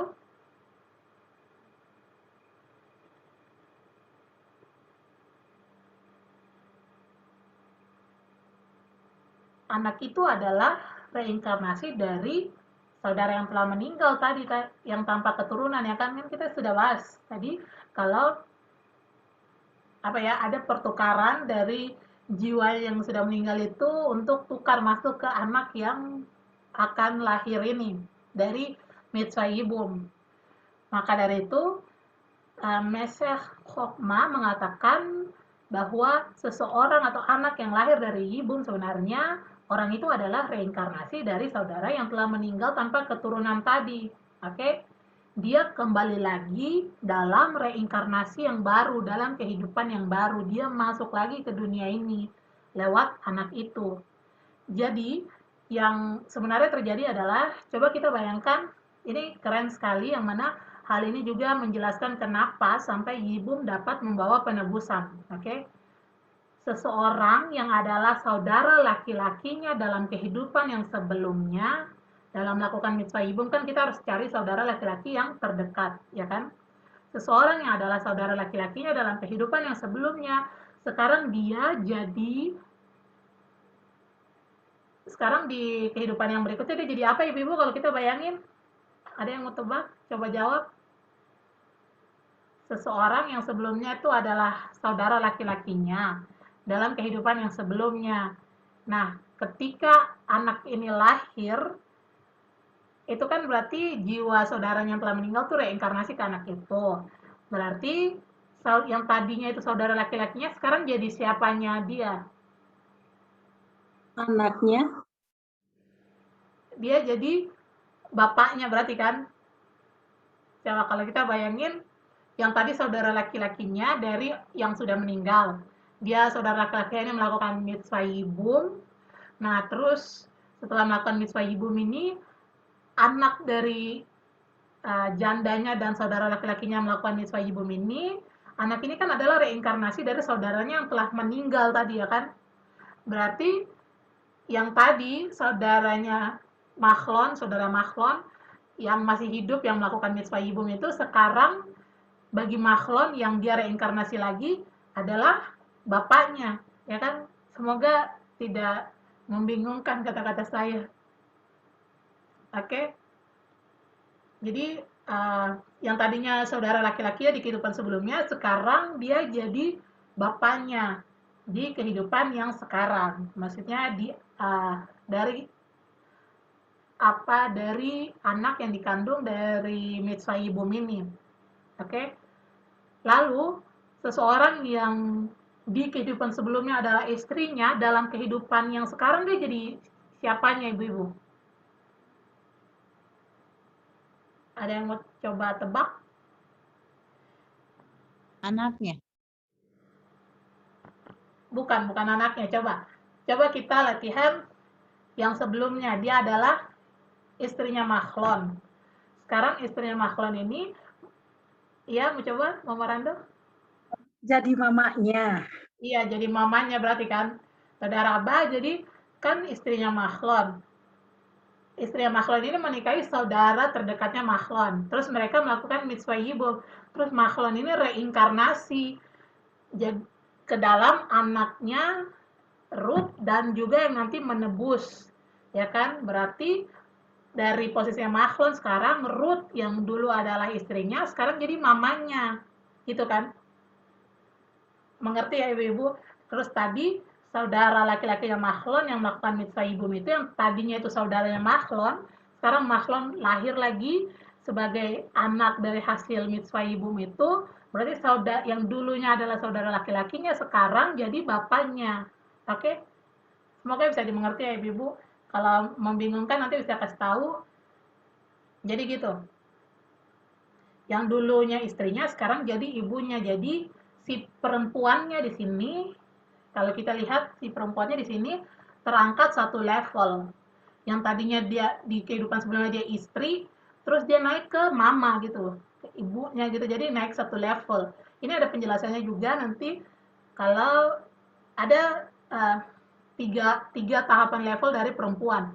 Yang pertama anak perempuan, terus naik, maksudnya tiga level perempuan itu karena semua perempuan pasti melewati itu gitu, 3 level itu. Jadi pertama tuh semua perempuan pasti jadi anak perempuan, pernah jadi anak perempuan. Terus eh,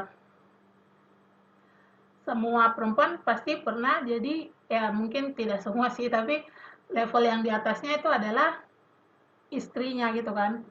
Nah, yang di atasnya lagi adalah ibunya. Sebenarnya ini nanti ada penjelasannya ibu-ibu. Ini karena saya coba-coba ingat aja yang mana ini baru saya pelajari juga, jadi masih agak keliru-keliru. Nanti kalau sudah sampai situ nanti saya akan kasih tahu lagi. Oke, balik lagi. Jadi gitu. Kalau kita lihat dari sisi perempuannya di sini, si perempuannya atau Ruth ini naik satu level, terangkat satu level. Dari yang dulunya istri sekarang jadi ibunya. Oke, Rebbitzin Hana Brakan mengatakan kita tahu bahwa penebusan itu datang karena wanita-wanita kudus, kebangkitan feminin dan kesadaran feminin. Rebbitzin mengatakan sebenarnya ada ini yang tadi saya mau jelasin tapi saya juga mesti agak bingung-bingung gitu. Jadi Rebbitzin mengatakan sebenarnya ada 3 level dari feminin atau perempuan. Anak perempuan, saudara perempuan, dan ibu. Tadi bukan istri deh, ibu atau istri di sini. Anak perempuan, saudara perempuan, dan ibu. Tapi itu lebih tentang pertumbuhannya karena setiap perempuan pasti merupakan anak perempuan. Lalu dia punya potensi untuk menjadi saudara perempuan dan dia juga punya potensi untuk menjadi seorang ibu. Semua perempuan pasti lewatin itu, level-level itu. Jadi ketika berbicara tentang anak perempuan, itu juga merujuk kepada sefirot yang paling rendah yaitu malchut. Seorang ibu itu paralel dengan sefirot binah. Ya ibu, kalau kita bayangin 10 sefirot, anak perempuan itu malchut yang paling bawah. Kalau ibu itu paralel dengan sefirah bina, itu nomor 3 kalau tidak salah. Jadi level ini tadi dari anak perempuan, saudara perempuan, sama ibu, itu level dari bawah naik ke atas. Jadi sama kayak kita sedang bangkit dari malchut paling bawah ke binah yang ada di atas. Sefira feminin kan dari malchut yang paling bawah terus naik ke yang paling atas. Jadi feminin ini sedang bangkit melalui yibum lah salah satu cara kebangkitan feminin melalui penebusan. Itu salah satu alasan kenapa yibum dapat membawa penebusan. Di samping alasan utamanya yaitu untuk melakukan kebaikan dan mengesampingkan diri sendiri atau untuk tidak egois dan memikirkan kepentingan orang lain juga. Salah satu alasannya itu. Dan iya, tentang jangan egois ini memang sudah dilakukan oleh semua karakter yang ada dalam kisah Ruth ini. Semua orang adalah untuk semua orang, maksudnya tidak mikirin dirinya sendiri. Boaz tidak melakukan ini untuk dirinya sendiri. Ruth melakukan ini untuk Naomi. Dan bahkan Naomi mengatakan, saya mau sesuatu yang baik untuk kamu, bukan hanya untuk saya saja. Oke, dan semuanya melakukan ini untuk seseorang yang sudah tidak ada lagi di tengah-tengah yang masih hidup. Semuanya ini, tokoh-tokoh ini, mereka melakukan untuk saudaranya atau anaknya atau suaminya yang telah meninggal gitu. Mereka melakukan untuk seseorang yang sudah tidak ada lagi di tengah-tengah yang masih hidup. Oke, itulah niat dari Yibum. Niat ini adalah kata kuncinya juga yang perlu kita pegang baik-baik gitu, kita ambil pelajaran dari kelas kali ini, niat dari Yibum. Karena ada tertulis, nama dari almarhum kiranya tidak terhapuskan dari dunia ini. Inilah yang harus benar-benar ada dalam pikirannya mereka yang melakukan mitzvah Yibum, terlebih khusus saat sampai pada titik tertinggi. Yang mana mungkin orang yang lain yang tidak sedang melakukan Yibum akan merasakan kesenangan pribadi, tapi dalam pikiran seseorang atau dua orang yang melakukan Yibum ini benar-benar harus fokus pada tujuan supaya nama saudaranya yang telah meninggal tidak terhapuskan dari dunia ini. Oke? Rebbe Zin mengatakan ini sangat sulit sekali untuk dilakukan dan tidak ada yang bisa melakukan itu. Karena sudah 2000 tahun belakangan ini memang kita tidak melakukan hal itu. Ya, Boaz bisa melakukan itu karena memang Boaz ada di level itu saat itu. Dan setelah 2000 tahun ini sampai zamannya kita saat ini belum ada yang melakukan itu lagi.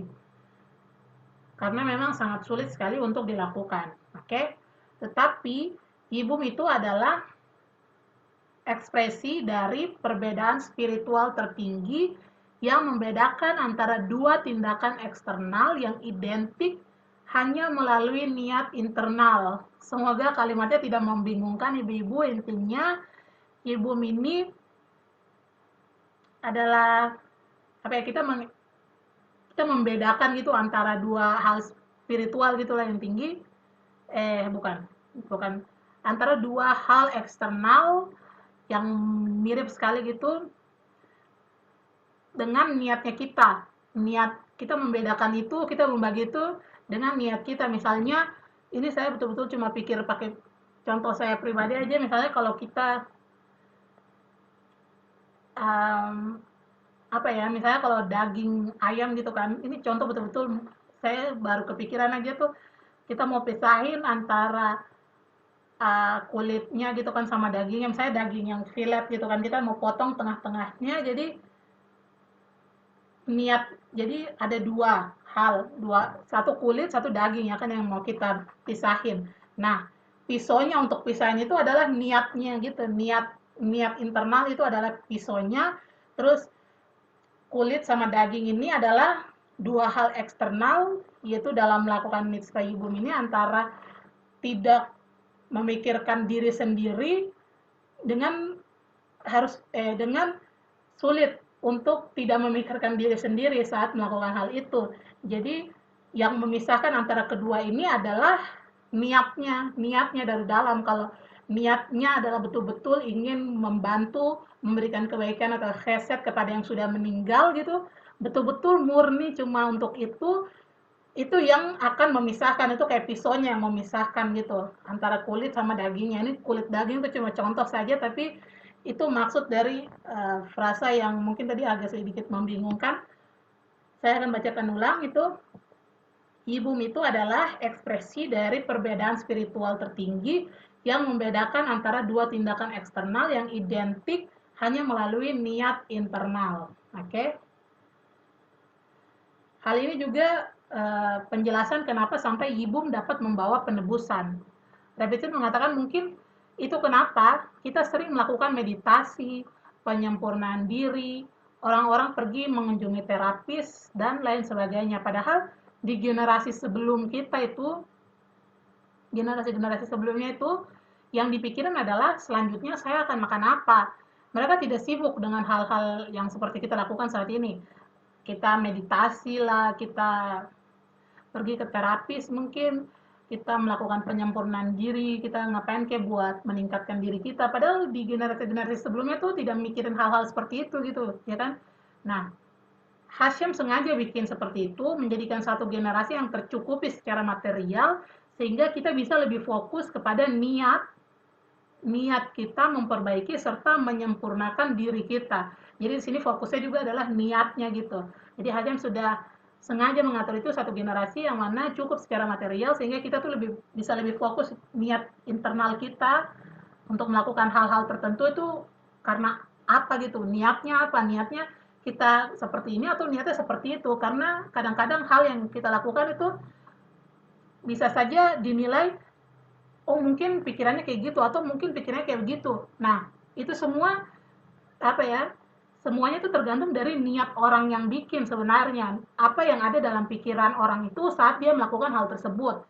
Terlepas dari penilaian orang luar yang melihat, oh hal itu terlalu seperti ini, hal itu terlalu seperti itu. Sebenarnya di generasi kita saat ini tuh apa fokusnya adalah lebih ke niatnya. Jadi kita tidak bisa betul-betul menilai orang misalnya seperti apa karena kita tidak tahu niatnya orang itu melakukan hal tersebut tuh karena apa gitu. Oke.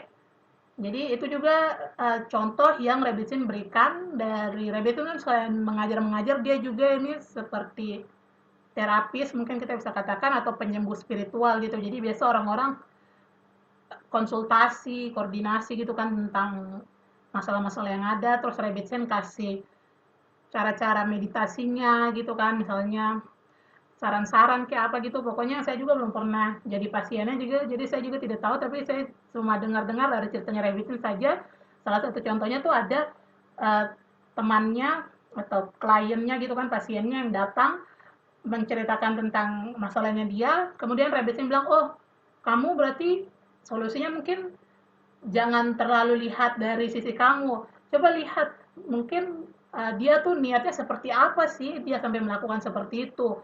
Jadi memang generasi kita saat ini tuh harus lebih fokus pada niat yang ada di dalam gitu, lebih ke internal bukan lebih eksternal gitu, karena memang Hasyim sudah siapkan generasi ini untuk tercukupi lah secara material. Jadi lebih bukan material yang luar lagi yang menjadi fokus, tapi yang menjadi fokus generasi ini tuh lebih ke niat yang ada di internal, yang ada di dalamnya seseorang gitu, yang mana tidak bisa dilihat juga sih, kecuali kalau ditanyakan gitu. Oke? Jadi fokusnya dalam generasi kita kali ini adalah niatnya kita. Niatnya kita. Tapi bukan berarti Rebbitzin suruh kita untuk bakar lilin sahabat misalnya saat sudah gelap, tapi dengan niat yang sangat-sangat benar. Misalnya kan saya ingat dari rata-rata sih semua pengajar-pengajar termasuk Radike juga pernah ajarin kalau saat kita misalnya baca doa apa namanya Semone Estre gitu kan, niatnya kita harus betul-betul lagi kita bayangin kalau kita lagi berdiri di depan Hasyim, posisi kita semua pokoknya betul-betul niatnya, jangan pikiran kita jalan-jalan kemana-mana gitu. Niatnya kita harus betul-betul fokus gitu. Kita sedang bicara sama Hasyim. Niat itu yang sedang dilatih saat ini. Jadi itu yang memang juga guru-guru pada ajarin, dan di sini juga maksudnya Rebbitzin kita harus fokus sama niat.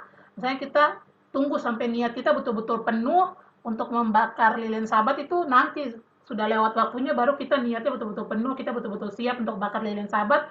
Bukan berarti seperti itu yang Rebbitzin maksud di sini tentang niat yang harus kita asah untuk lebih baik lagi di generasi kita saat ini. Bukan berarti niatnya kita kejar betul-betul harus penuh, harus betul-betul, tapi aksi kita malah kendor gitu. Bukan berarti seperti itu yang Rebbitzin ingin tekankan di sini. Seperti ini kan, bukan berarti Rebbitzin suruh kita untuk bakar lilin sahabat, misalnya lewat dari waktu yang seharusnya. Yang penting niat kita tuh sungguh-sungguh, bukan berarti seperti itu. Yang dimaksud di sini oleh Rebbitzin adalah aksi yang kita lakukan di sini juga harus benar, bukan hanya niat kita saja yang benar, tapi aksi yang kita lakukan juga harus benar. Jadi ya kita akalin lah gimana caranya supaya niat kita tuh bisa betul-betul benar, betul-betul penuh saat membakar lilin sahabat, dan waktunya pun tepat gitu. Itu contoh saja lilin sahabat. Masih banyak hal-hal lain juga yang perlu niat kita yang betul-betul fokus, betul-betul benar gitu dalam melakukan aksi tersebut, dalam melakukan mitzvot, dalam melakukan Torah dan lain sebagainya. Oke?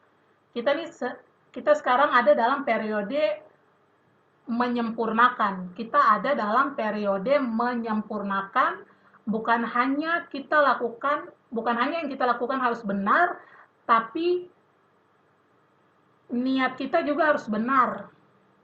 Oke, ingat ibu-ibu, kita ada dalam periode menyempurnakan. Bukan hanya yang kita lakukan harus benar, tapi niat kita juga harus benar. Jadi bukan hanya kita misalnya membaca sermon estre saja, yang penting selesai gitu tugas kita untuk baca doa selesai, tapi niatnya juga harus benar gitu. Dan juga hal-hal lainnya, ini hanya contoh-contoh saja yang lewat di pikiran saya dan bisa saya sebutkan saat ini. Oke, itulah yang dikatakan bahwa pada waktu penebusan nanti, Hasyam akan menyunat hati kita. Ini Revisin tidak sebutkan sumbernya, yang mana tadi saya niat mau cari, tapi saya tidak cari juga. Nanti mungkin kita bisa cari. Pokoknya ada dikatakan bahwa pada waktu penebusan nanti, Hasyam akan menyunat hati kita. Maksudnya adalah untuk menyempurnakan hati kita sehingga kita bisa lebih mengasihi lagi, kita bisa lebih peduli lagi, kita bisa menjadi individu yang lebih baik lagi. Oke, itu maksudnya dari frasa pada waktu penebusan nanti Hasyam akan menyunat hati kita. Oke, sekarang kita lanjut ke ayat 9 dan ayat 10 langsung satu kali. Kita akan baca sama-sama dulu dalam bahasa Ibrani dan dalam bahasa Indonesia. Sebelumnya kita baca dalam bahasa Ibrani dulu. Ayat 8 tadi sudah belum ya? Saya lupa, tapi kita langsung aja ke ayat. Oh ya, ayat 8 ini jawabannya sih yang tadi pertanyaannya kalau bisa. Hebrew of his son. Saya bacakan aja dalam bahasa Indonesia. Ayat 8 tadi adalah, lalu penebus itu berkata kepada Boas, engkau saja yang membelinya dan ditanggalkannya lah kasutnya. Oke. Sekarang kita ke ayat 9. Saya minta tolong Ibu Naomi mungkin tolong bacakan ayat 9 dalam bahasa Ibrani, lalu Tante Asna nanti tolong bacakan Rut 4 ayat 10 dalam bahasa Ibrani. Kita mulai dari ayat 9 dulu, silakan Ibu Naomi. Rut 4 ayat 9. Wayomer Boas Latskenim Vekol Haam Eidim Atem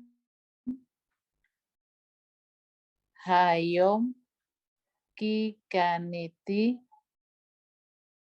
Et Kol Asher Limelech Ve'eit Kol Asher Lekilion Umatslon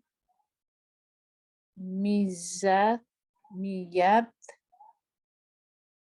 Naamin. Baik, Saudara Ibu Naomi, dalam ayat 10, Tante Asna bisa tolong bantu bacakan, silakan. Rut 4 ayat 10.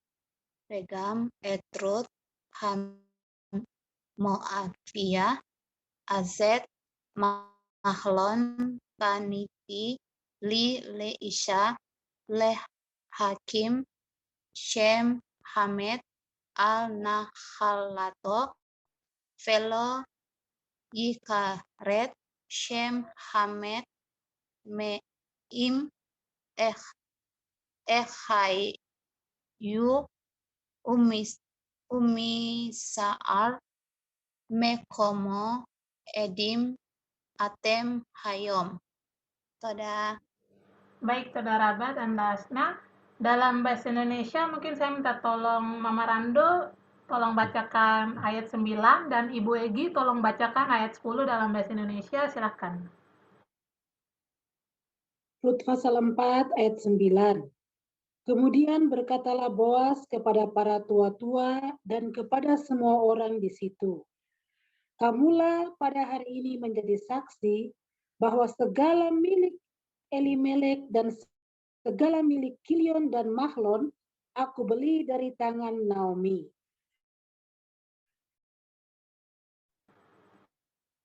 Ayat yang ke-10, juga Rut perempuan Moab itu, istri Mahlon, aku peroleh menjadi istriku untuk menegakkan nama orang yang telah mati itu di atas milik pusakanya.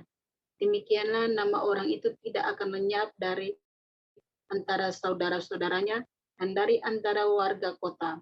Kamulah pada hari ini menjadi saksi. Saudara kakak. Baik, saudara baik, Ibu Egi dan saudara Mama Rando. Jadi Ibu, kalau kita lihat tadi dalam ayat 10 bahasa Ibrani itu ada frasa Misha'ar Mekomo. Artinya dari gerbang tempatnya, yang mana ini tidak tertulis dalam bahasa Indonesia.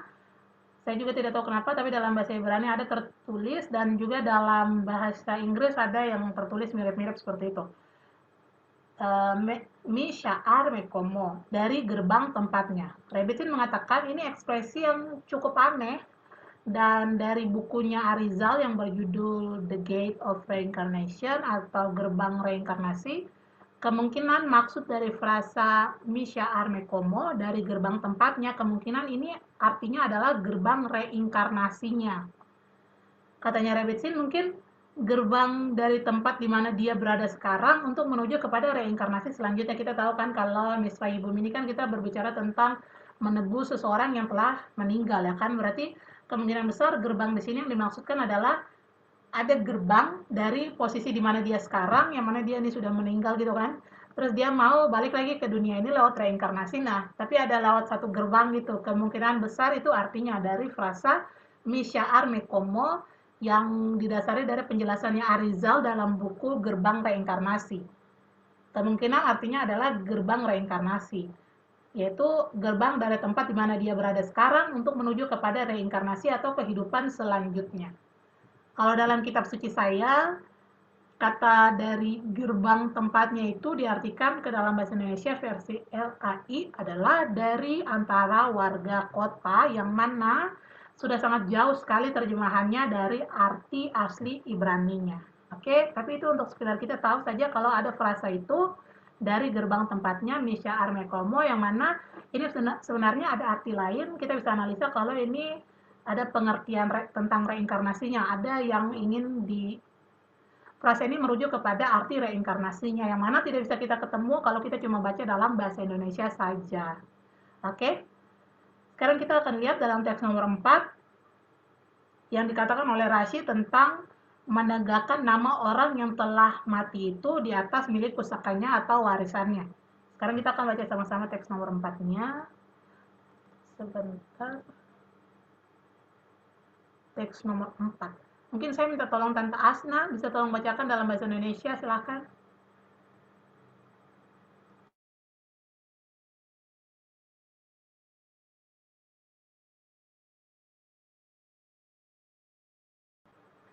Maaf, teks nomor 4. Untuk membangun nama orang mati pada warisannya, ketika istrinya masuk dan keluar dari warisannya atau petak, siapapun yang lewat akan mengatakan ini adalah istri Mahlon. Dengan cara ini namanya akan disebut di tanahnya. Dalam Rashi Rut 4 ayat 10. Saudara Rabat. Baik, saudara Rabat, Tante Asna. Jadi hal lainnya lagi yang sangat indah juga adalah Boas itu saat sebentar.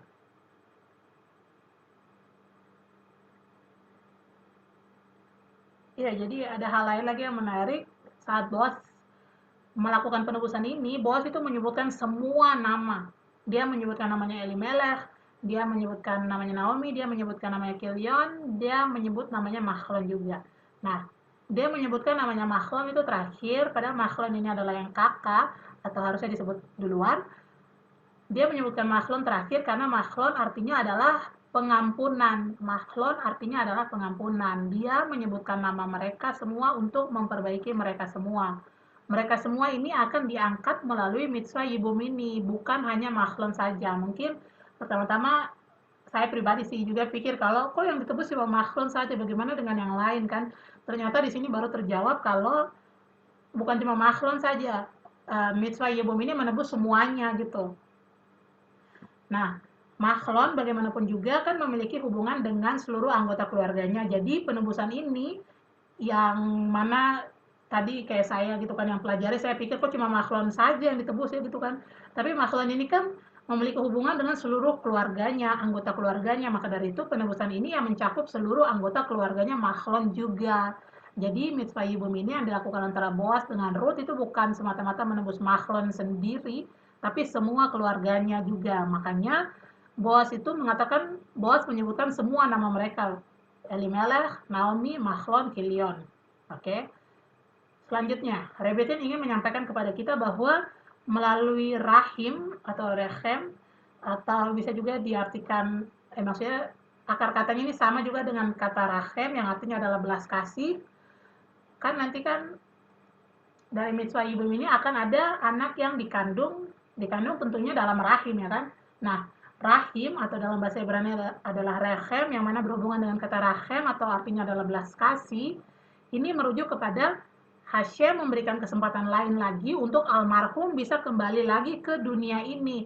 Hashem memberikan belas kasih kepada almarhum. Belas kasih ini adalah rachem yang berhubungan dengan kata rechem atau arti dalam bahasa Indonesianya adalah rahim. Yang mana dalam melakukan mitzvah Yibum ini pasti kan ada seorang anak yang dikandung. Ya, kalau dikandung itu pasti dalam rahim. Jadi Hashem memberikan belas kasih untuk almarhum yang tadi sudah meninggal itu bisa kembali lagi ke dunia ini melalui rahim itu.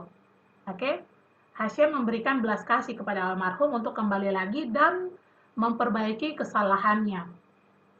Terakhir, Rebbetzin Hanabraka mengatakan sesungguhnya ada 3 Yibum yang akan mendatangkan Masiah. Tiga-tiganya adalah Yibum yang irregular, yang aneh gitu.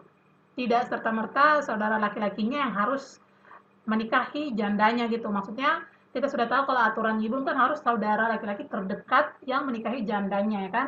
Tapi dalam 3 Yibum ini yang mendatangkan Masiah itu justru bukan saudara laki-lakinya yang menikahi jandanya. Pertama adalah ayah dengan anak perempuannya dari Moab. Kedua adalah Yehuda dan Tamar, bapak mantu dengan anak mantunya. Ketiga adalah Boaz dan Ruth, yang mana mereka ini menghubungkan yang pertama dan yang kedua. Ruth berasal dari Moab dan Boaz berasal dari keturunannya Yehuda. Boaz dan Ruth ini yang beda sendiri gitu, yaitu sepupunya almarhum dengan jandanya almarhum ya kan, beda lagi aturannya. Padahal aturan Yibum kan harus saudara laki-lakinya yang terdekat gitu kan. Nah, atau kalau kita mau lihat dari sisinya Elimelech, itu keponakan dari ayahnya almarhum dan anak mantu dari ayahnya almarhum. Ayahnya almarhum. Kita lihat dari sisinya, ya kalau dari sisinya Elimelech gitu. Oke.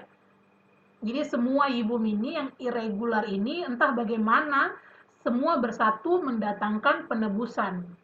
Penebusan itu datang dari tempat yang tidak diduga-duga. 3 kejadian ini Rebbetzin umpamakan seperti 3 benang yang berbeda lalu dianyam bersama menjadi satu untuk mendatangkan geulah atau penebusan. Itulah kisahnya Ruth. Dari kisah kitab Ruth ini adalah tentang panen keagungan. Panen keagungan, dan ketika kelihatan seperti tidak ada lagi harapan, hilang harapan, Yibum mengajarkan kita bahwa harapan itu selalu ada. Selalu ada kesempatan untuk lahir kembali. Bahkan jika kita sudah tidak melakukan Yibum lagi sekarang, tapi kita tetap bisa belajar tentang mengasihi, tentang lebih mengedepankan kepentingan orang lain, dan sebagainya. Sama halnya seperti kejadian Yibum yang irregular atau sedikit aneh tadi, penebusan juga datang dari tempat yang tidak diduga-duga. Dan kenyataannya, semua hal yang indah di dunia ini tuh tidak selamanya datang dari tempat yang indah juga. Kita hanya perlu mencari sudut yang pas untuk hal itu bisa terlihat lebih indah. Seperti kalau kita border tulisan atau gambar di kaos, kalau kita lihat dari bagian dalamnya kan kelihatannya berantakan sekali gitu biasanya. Tapi kalau kita lihat dari sisi depannya kaos, kelihatannya bagus sekali dan indah, ya kan? Itulah benang-benang border kaos yang Hashem ambil beberapa benang itu lalu disatukan membentuk satu keharmonisan atau keindahan yang mana kalau kita lihat dari sisi yang pas, dari sisi depan, kita bisa baca tulisannya itu apa, atau kita bisa lihat itu gambar apa sih sebenarnya. Oke? Sebagai tambahan saja ibu-ibu, Karena Rebetin Hanabraka dan Ruth Esther sudah berusaha mengumpulkan materi tingkat lanjut tentang rahasia ibu menurut Arizal, sebagai bentuk penghargaan kita akan baca saja bersama-sama sebelum kita mengakhiri kelas kali ini. Oke, jadi itu ada di handout, yang mana kita akan baca sama-sama. Ini, lembar teks tingkat lanjut, kelas 8, rahasia ibu menurut Arizal. Mungkin paragraf yang pertama, mulai dari masalah sampai bersatu, saya minta tolong Mama Randa bisa tolong bacakan dalam bahasa Ibrani mungkin? Maksudnya dalam bahasa Indonesia.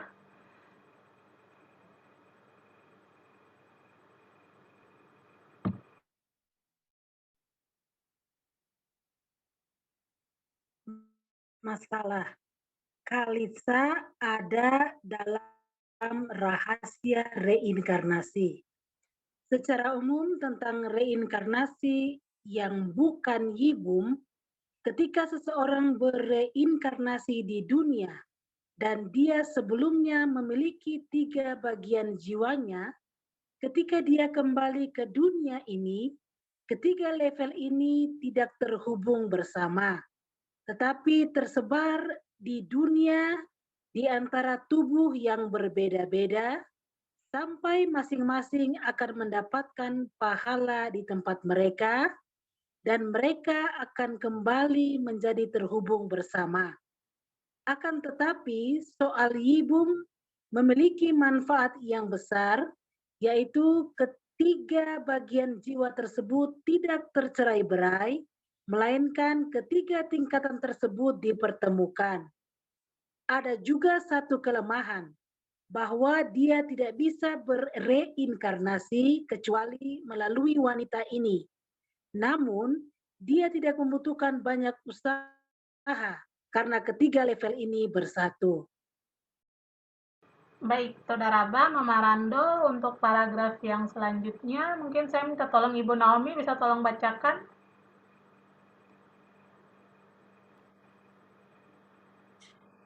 Ketika dia, laki-laki, melepaskannya, perempuan, dia kehilangan ikatan tali sepatunya untuk mengisyaratkan bahwa ikatan tali yang kuat yang sama ini akan cocok untuk menghubungkan 5 level dalam rahasia yibum.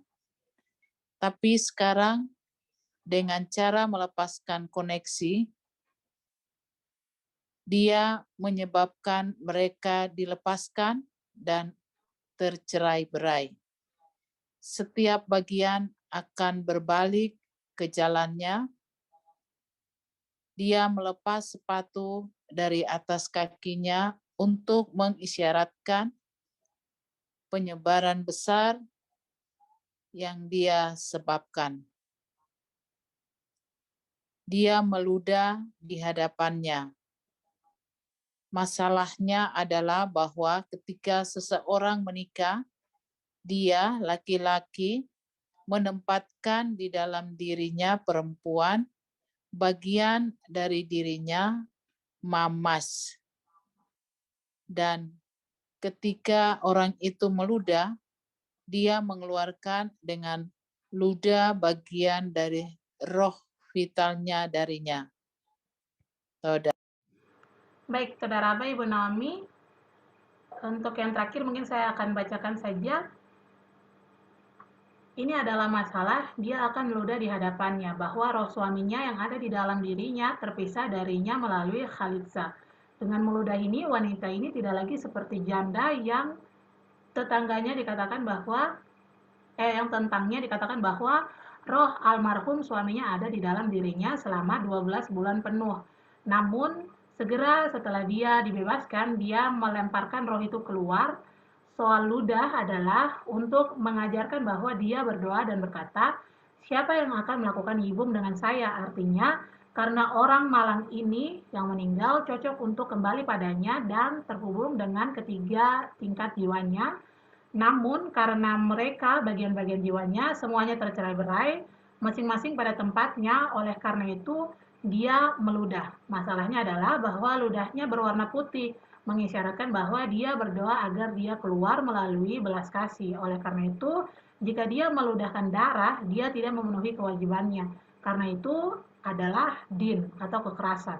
Namun jika ada ludah bercampur darah, belas kasih dengan kekerasan, putih dengan merah, maka dia memenuhi kewajibannya. Arizal, The Book of Reasons for the Mitzvot Parashat Kitetse.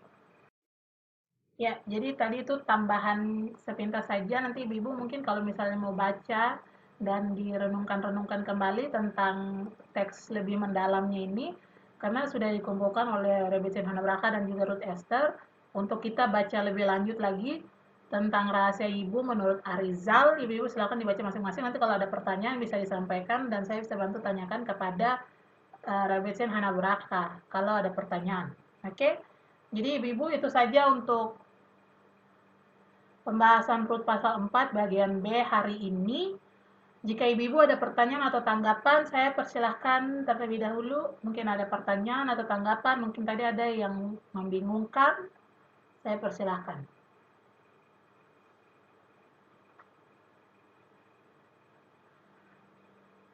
Kalau misalnya tidak ada juga tidak apa-apa.